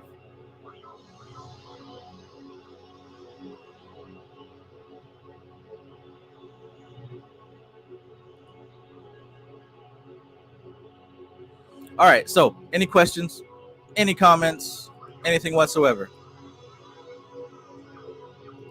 So to let you know, Elemental Magic course, I'm going to be opening the doors on Monday, but the class begins September 1st. So you want to get in before the class starts. The sooner you get in, the sooner that you can schedule a meeting with me and we can see where you are, right? The first step of this, and we can see where you're trying to go, where you want to be, right?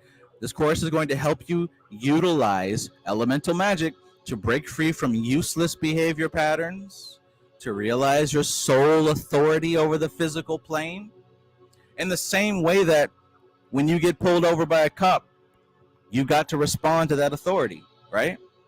And he has the authority to do something if you don't comply. You have that power over the elemental forces. So why are you letting them run amok in your life? Why are you letting them walk you down, right? Gain elemental equilibrium. You've got to get balance and hold that balance. And I'll show you how to do that. Yes, we're going to touch on the Franz Barden techniques. Absolutely, right? Live in alignment with your God self. You don't have to be like the rest of these folks, dazed and confused. We're going to show you how to magnetize your intention. And we're going to show you how to paradigm shift into your desired reality. This is magic. This is what it is. This is it.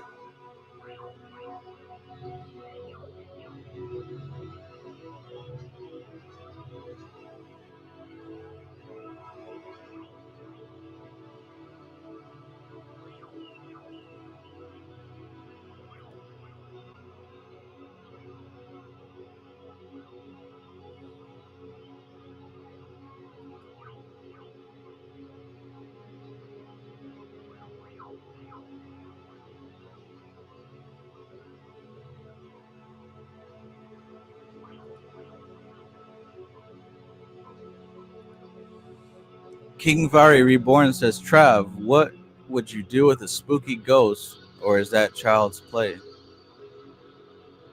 Well, I guess it depends on what you mean by that.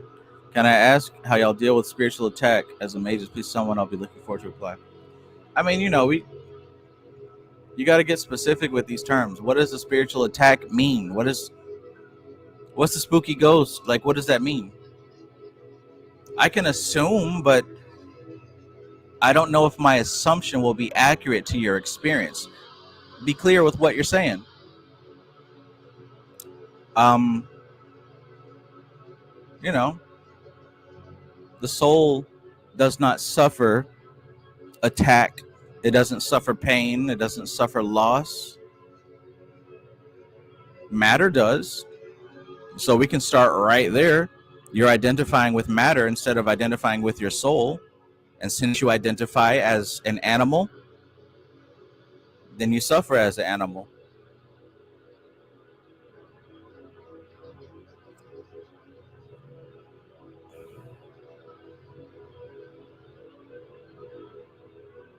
Nine times out of 10, the spooky ghost wants something. Maybe talk to it and see what it wants. See if you can work something out. It's no different than a person. People are like, oh my God, poltergeists are spooky because they can knock a cup off the table. Well, shit, my cat can knock a cup off the table. You can do that. Talk to it. See what it wants. See what it needs. It is currently in a state of imbalance. So find out how to balance it. Find out how to balance it. Talk to it. What does it need? What does it want?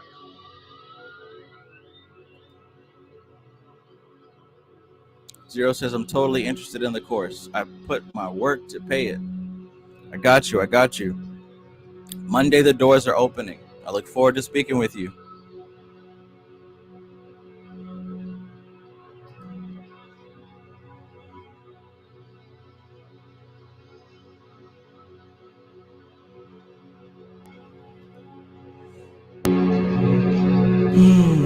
Starlion says in the book of Holographic Universe, he says, poltergeist comes from you, especially when your emotions are out of whack. Once again, there's an imbalance at present. Let's figure out how to balance it.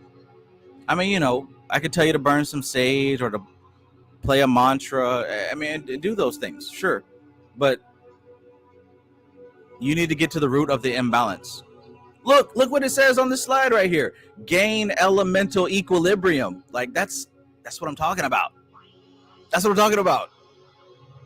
There's never like an evil spirit that's trying to attack you and kill you, and you just, oh my God, I can't. You have authority over these things. You have authority over these. That's what I'm trying to tell you here. It's authority, but you got to know that authority. But like I said, you know, maybe if you could get a little bit more specific, I can help you with the specifics. But ultimately, there's an imbalance at play. Do what you can to find that imbalance. Do what you can to harmonize that imbalance.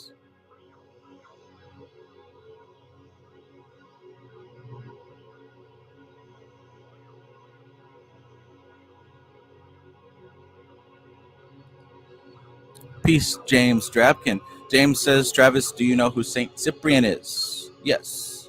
And do you know how to contact or work with that spirit? Yes. Easiest answer, find the correspondences. Each and every spirit that ever existed has elemental correspondence and planetary correspondence, maybe even astrological correspondence. If you can find those, you got it. That's the bare minimum of what you need.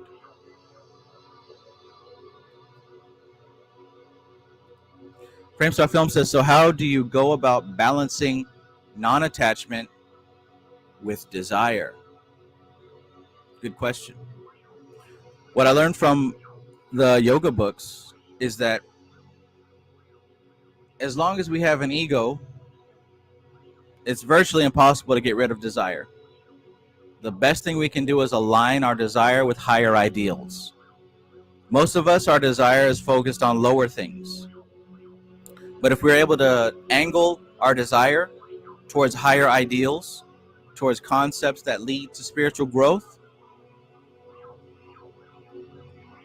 then we're going to find ourselves constantly behaving, thinking, and feeling in ways that are going to lead us further.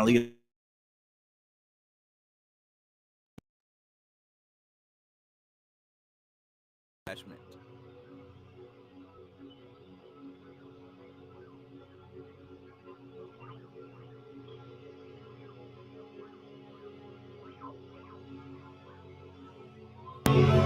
In other words, shift the desire from low things to high things. Easier said than done, that's for sure.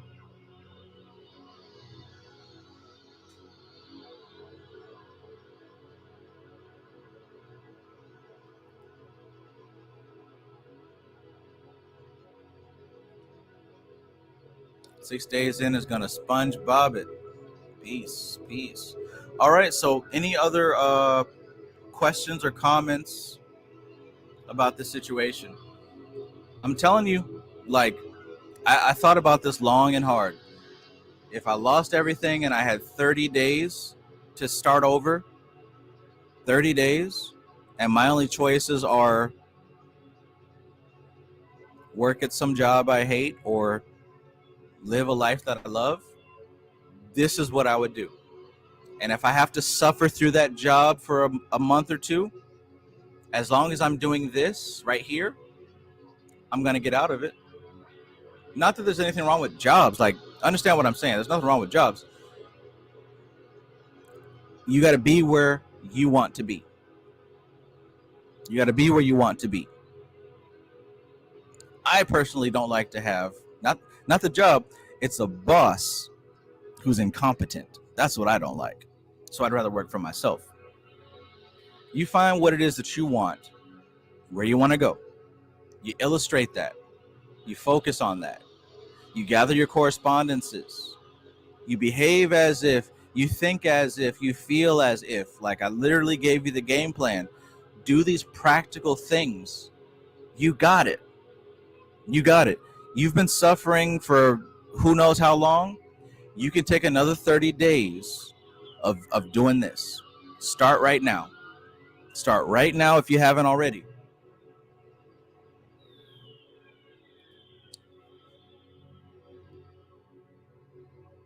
Start right now if you haven't already. Understand that your authority is not something that you just say.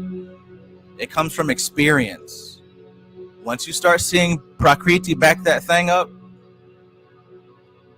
once you start seeing Prakriti resist and give you a equal measure of what you've been putting out, that's a good sign. That shows that what you're doing is working. She's supposed to do that. She's supposed to do. That's her job. That's the job of the devil, to resist you.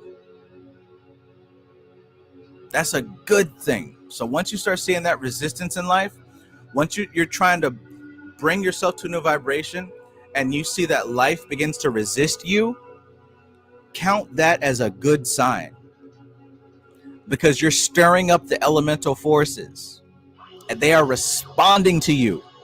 They're saying, wait a minute, you're changing things. Are you sure you want to change things? You were living here for so long. You sure you want to change stuff?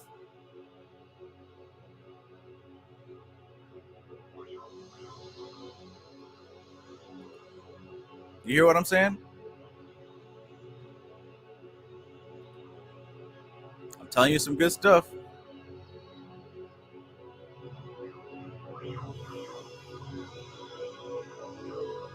And stop listening to these folks who don't know what they're talking about. Stop listening to these folks who don't know what they're talking about.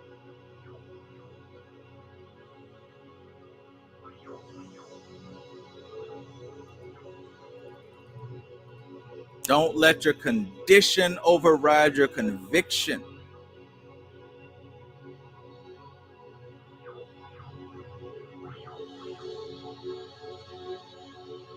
All right?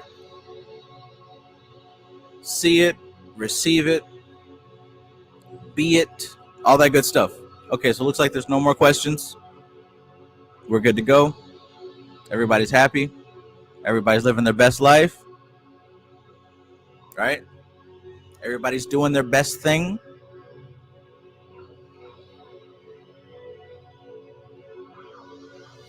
My son came over and fell asleep, so I got to wake him up and fucking enjoy the freedom, man.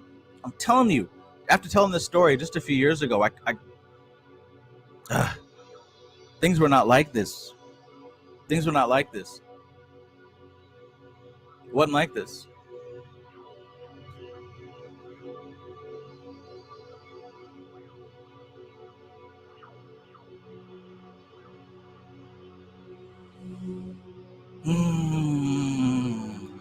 Kay Harris says, how do you help a child that you see starting to stifle themselves and make themselves small?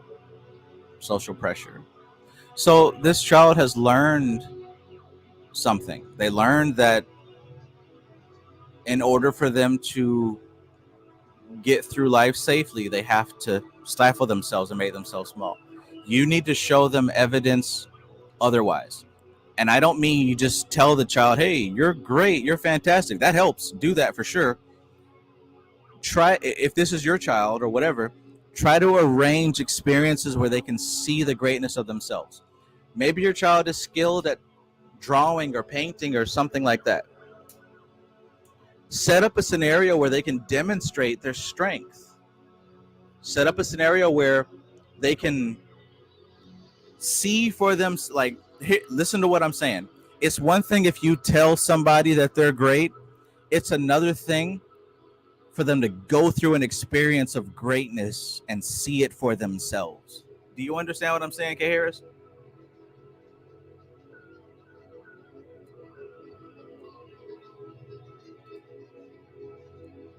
Let me know if you understand what I'm saying.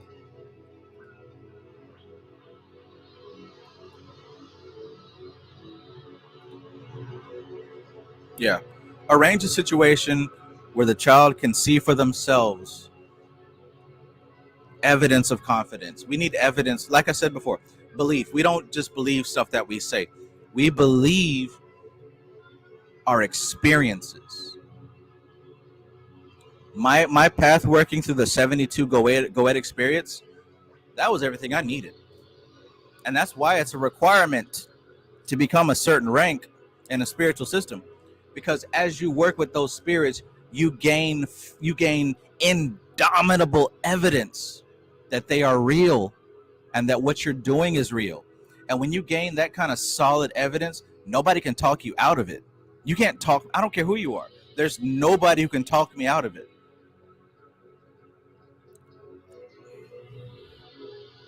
When I was little, one of my first bullies believed that there was water on the moon. So we're sitting up here looking at this. I remember this clear as day, right? There's this us two in the middle of the street. The sorry ass playground had like one slide and a swing set.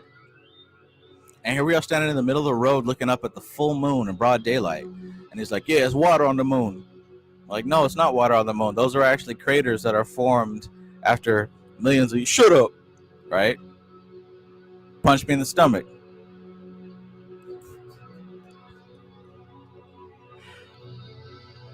But even still, I knew that there was no fucking water on the moon.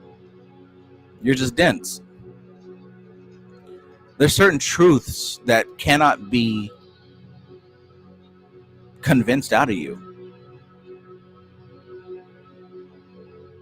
So give this child an experience where they can have the truth self-evident. All right.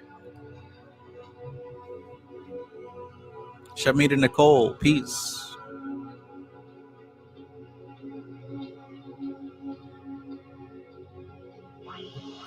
Fat Tony said, that's why you can't work on people like that. There we go, man. There we go. There we go.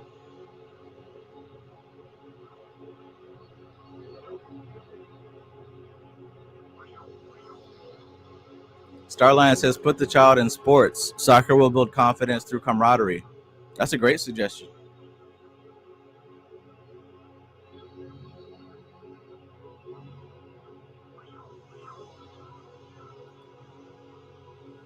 King Very Reborn says, basically, I'm asking, what do you do when you know certain thoughts are projected by outside force onto you, even though its power is limited to your shadow aspects?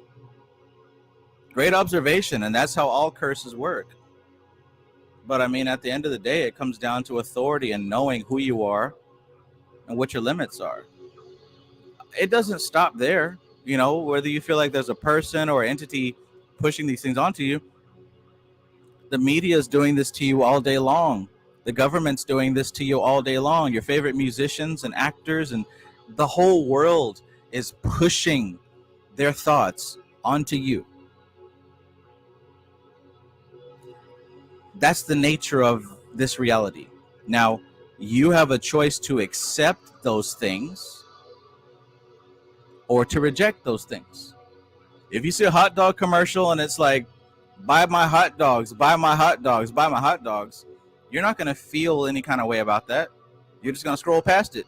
Unless he needs some shoes from her uncle who live across the street. Unless you need some hot dogs. Right? If you want some hot dogs, you're ready for hot dogs, you're susceptible to that hot dog advertisement. But in any other case, you just reject it and ignore it. It's the same thing. You're paying a lot of attention to it and you're feeling like it's bigger than you. Look at the slide that I have up here on the screen. Look at that.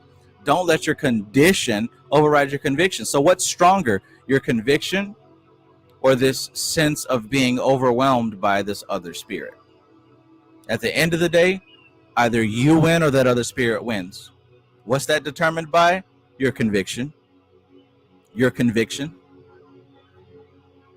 It might sound like I'm kind of being short or whatever, but it's like at this point, like I know what it is. I know what it is. It's not like you think it is. It's not a battle. There's not all these demons around you trying to get you. It might feel that way, but that's part of the glamour. That's part of what makes it so successful. You can literally just tune it out, turn it off, and focus on something else. And if you need to, get your own spirit. Why are you not getting your own spirit? Go get you Kuan Yin. Go get you Durga. Get Durga. Get you a Durga picture on your phone. Print it out. Get you a Durga tapestry for your bed that you can sleep up under. Get you a Durga picture on the. Why don't you get your spirit? Why is it that you feel like this other entity is above you? Stop it. You don't have to do that. It's 2024. You don't have to do that. May just told you that.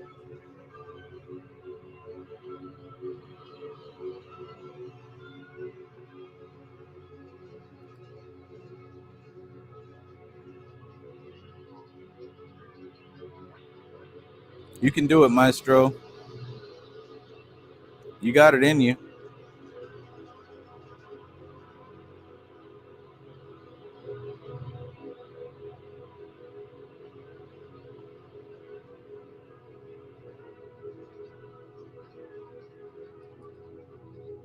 DCY says, what do you think of the satanic performances at the Grammys?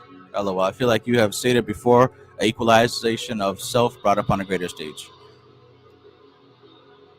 I don't watch the Grammys, so I don't know. That's the first time I heard of that. But it's, hey, if I had the Grammys stage, I would be performing a ritual too.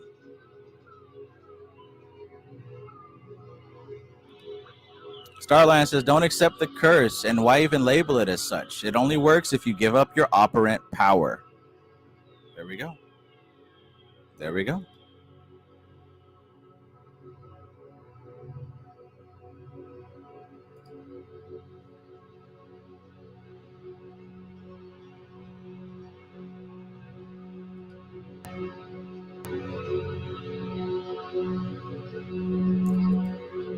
Maestro says, I need a chick with a Durga booty.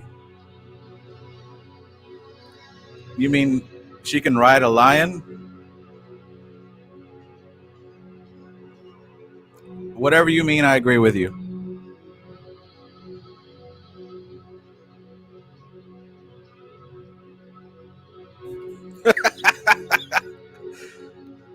Gregory Dick said the anus, that's where the poo come out. Why would you want that?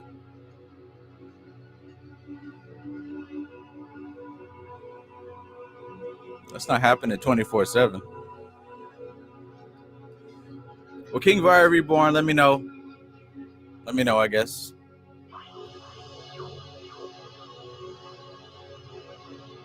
Mike's World says, what's the best way to charge a sigil? Honestly, my best way is to focus. I like the long and slow, right? I'm not in a hurry. There's no reason for me to quickly charge a sigil right now. So when I say long and slow, what I mean is like I create it and I sit it in front of me where I know I'm going to be. So that way it's going to be imprinted in my subconscious mind through long exposure. I think that's the best way because it's more solid, it's more steady. Eventually you tune it out and it becomes a part of your subconscious mind. There's other ways to do it. But personally, I think that's the best way.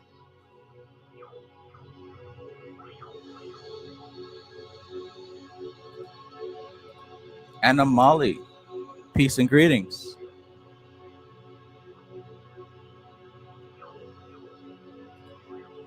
Uh-oh.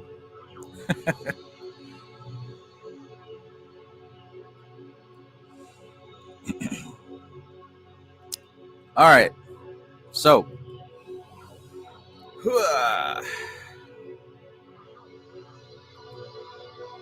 I don't know what I'm going to do next. What am I going to do? I think I'll cook something. Food sounds like a good idea. All right. I hope you got this message. It's all laid out for you. If you came here a little bit late, we got the slides and everything for you. 30 days, baby. How to go from rock bottom to Sorcerer Supreme, right? Dr. Scrange for a piece of change. Dr. Scrange. Alkalinity Light says, would you say there's different aspects of death? Absolutely. I mean, consciousness and life is not one thing. It's layers upon layers upon layers. Hell, there's even parts of your physical body that can die. You can have different parts of your physical body that can die gradually, piece by piece. There's parts of your mind, parts of your emotions that can die. Life is not one thing. Death is not one thing. Consciousness is not one thing. Nothing is one thing.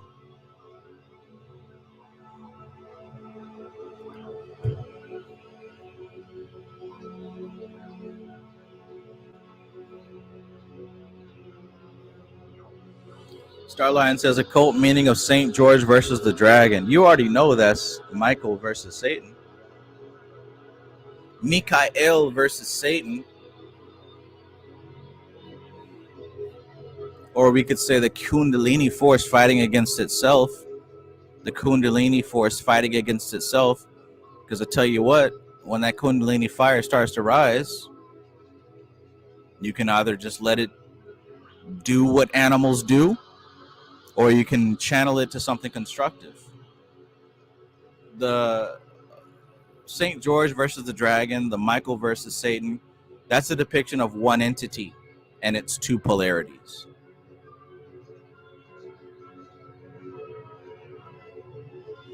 How are you using your Kundalini energy? How are you using your fire? ABU says, does ejaculating on a sigil work? Absolutely. But it's not so much the physical. See, that's the thing you got to realize. It's not the physical stuff. It's what's happening in here. It's what's happening in the higher planes, in your mental and the astral and your emotional body. That's what makes it work. It's not the physical act. It's not the physical act. You're feeding elementals. So understand that. You're feeding elementals. And since you're going to do it anyways, you might as well come into an understanding of which elementals you're feeding.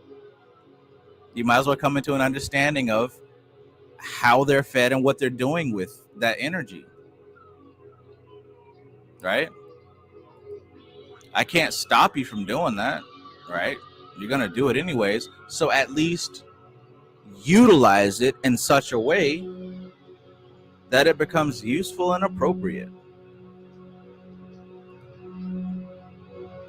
ABU says, I felt bad burning the sigil with my life force on it.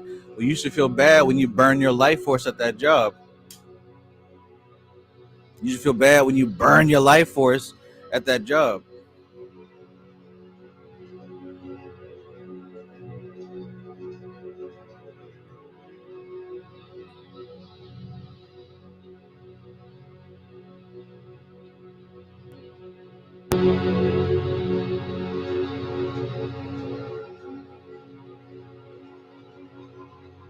All right, let me stop.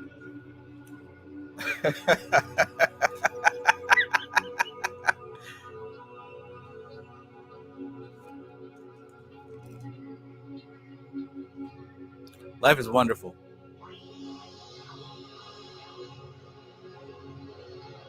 It's wonderful. It really is. Hold on. Hold on to your faith. Hold on to your intent. Hold on to what you're believing in. Make that thing work. Make it work. Make it work. All right. I'm going to wake my son up so we can maybe, I don't know, watch Deadpool or play. What does he like to play? He likes to play Team Fortress and Portal. I don't know how my son got into Team Fortress 2 and Portal. Those are old-ass games. But that's what he likes. Honestly, he might not wake up. Framework, make that thing work. I'm stealing it. I'm stealing it. Framework, make that thing work. You understand me? You feel me? ABU says, Trev, have you heard of those Indian dudes who live in the dark for 9 years? Sounds fun. I like to live in the dark.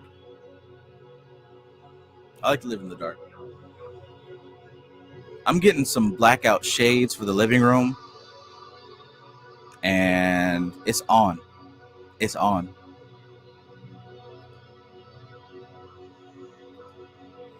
Fat Tony says, be strong, because when it's on, it's on. Right. Right. Framework, make that dang word.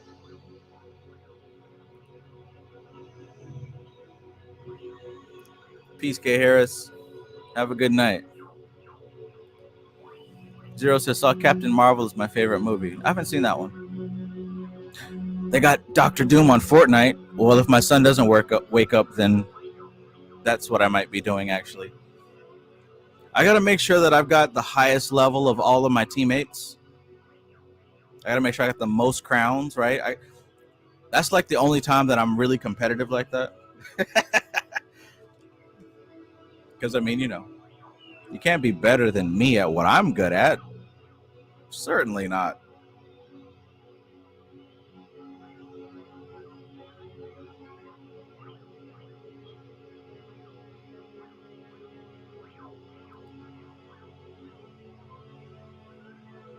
Did he just get into PC games?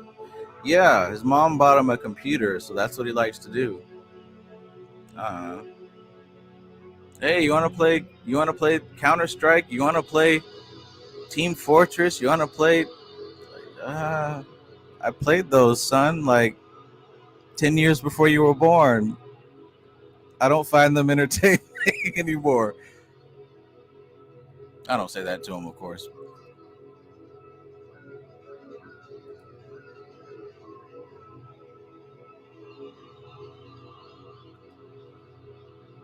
ABU says, so sex magic is just having you and mate look at sigil during orgasm.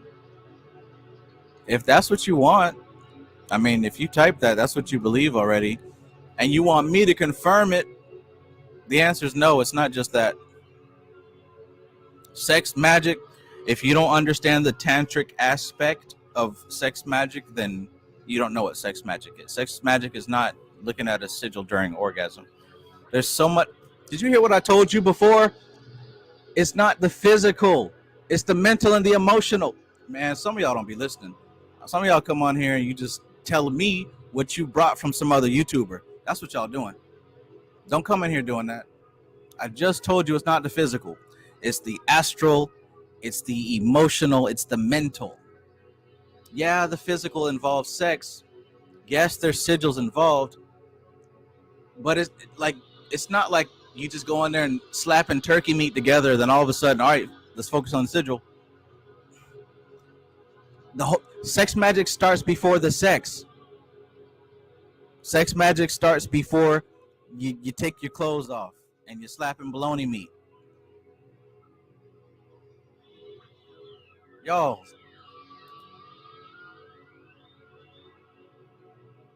we already have an angry occultist out here. Don't make me the angry occultist. That's the other guy's shtick.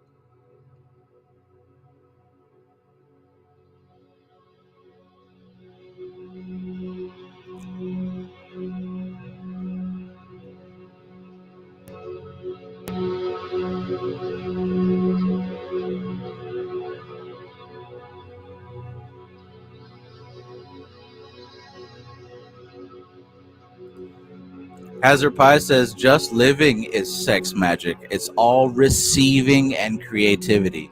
That's what. There we go. Right.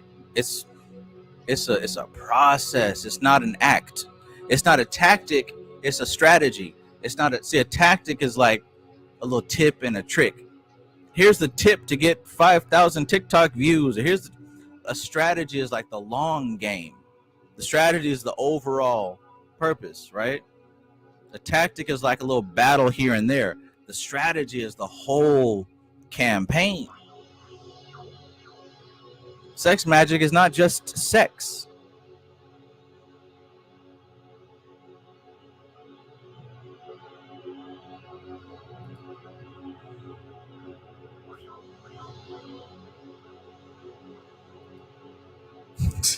Turkey meat. Turkey meat.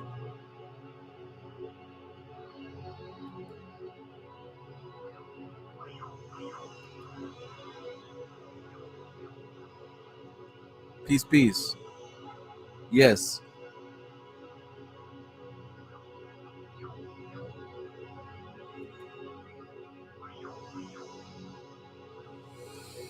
All right. Good to go. Good to go. Hey, Eric Trujillo's back. Did you survive? Are you alive? How much did you do, Eric?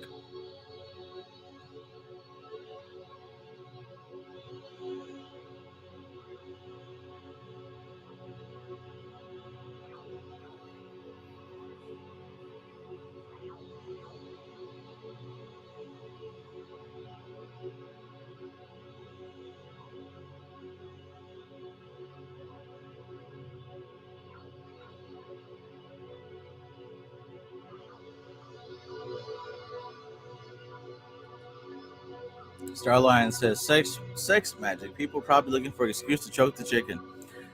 I mean, it's a thing, right? It's a thing. It works for sure. It works. But all I'm saying here is you got to get past the word sex. It's more than that. You got to, okay, here we go. Are you thinking with animal human thoughts or are you thinking with God thoughts? A God is not slapping two deli ham slices together. A God is not doing that. When we talk about divine masculine, divine feminine, we are not talking about physical bodies. No rump shanking, dangle slanging, none of that. When we talk about the divine masculine, divine feminine, we're talking about something that extends beyond the physical body. So when I say it's happening before you actually get into the physical act is just a manifestation of work that has been already put into practice. Look into Tantra and don't look on Facebook. Like, look from an Indian source, not an American source, not a white source. Go look up some Tantra from an Indian source. You'll get closer to what you're looking for.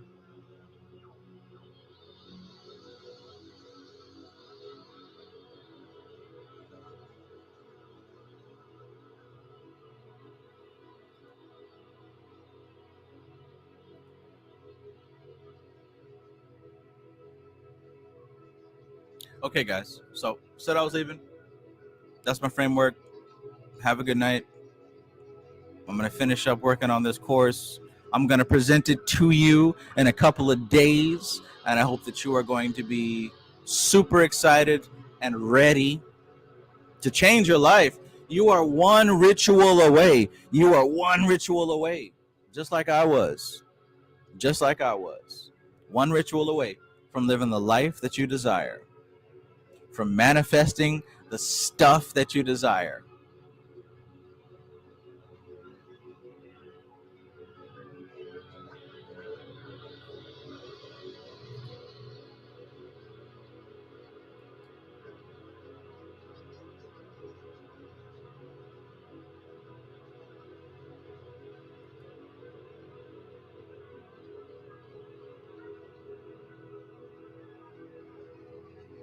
Peace to my favorite people in the universe.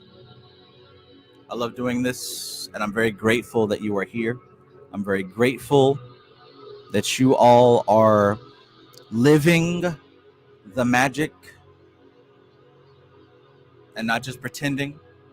I'm grateful that ain't no NPC in your blood, right? Ain't a drop of NPC in your blood. Sunshine Chick says, see you tomorrow for book study. Tomorrow, Stalking the Wild Pendulum. Stalking the Wild Pendulum. What a fantastic book. What a fantastic book, for sure. We'll be here tomorrow night.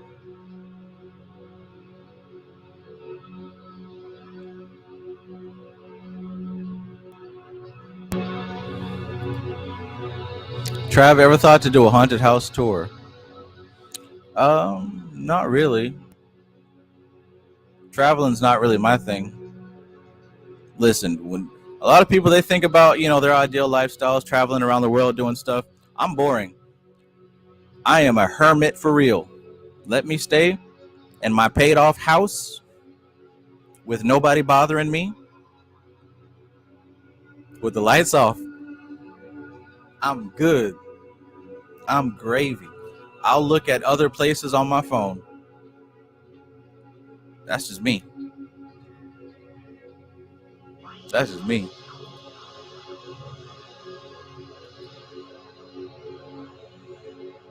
And a drop of NPC in my blood. Maybe you. You might click in the autopilot. Not me. All right, y'all. But seriously. I love hanging out with you guys. I need to go.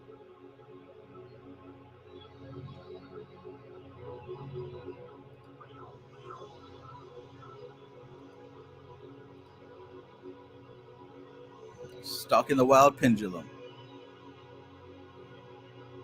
I mean, I'd be down to do another live conference. I think that would be really cool. I'll do another live conference. I don't know. Maybe next year I'll do another live conference.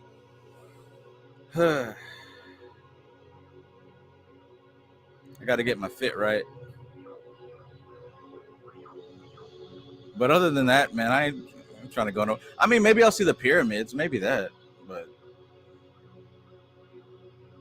America, I don't really. It's where there's no where would I don't know. Anyways. So Laura says, why travel the earth when you can travel the universe? Right. Right.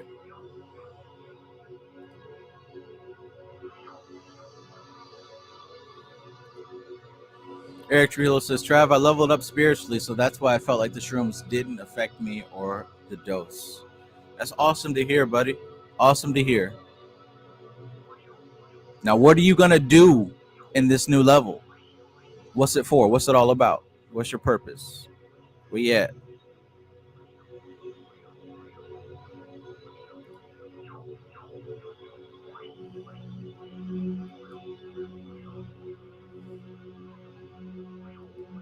All right. This is how you know it's real. This is how you know it's real.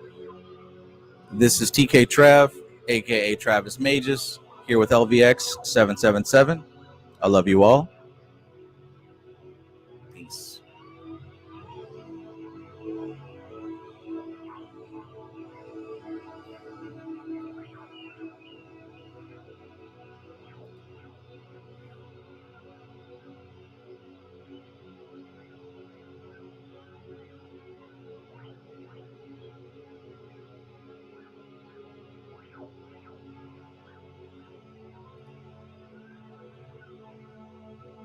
Hey, this was a good live stream, right?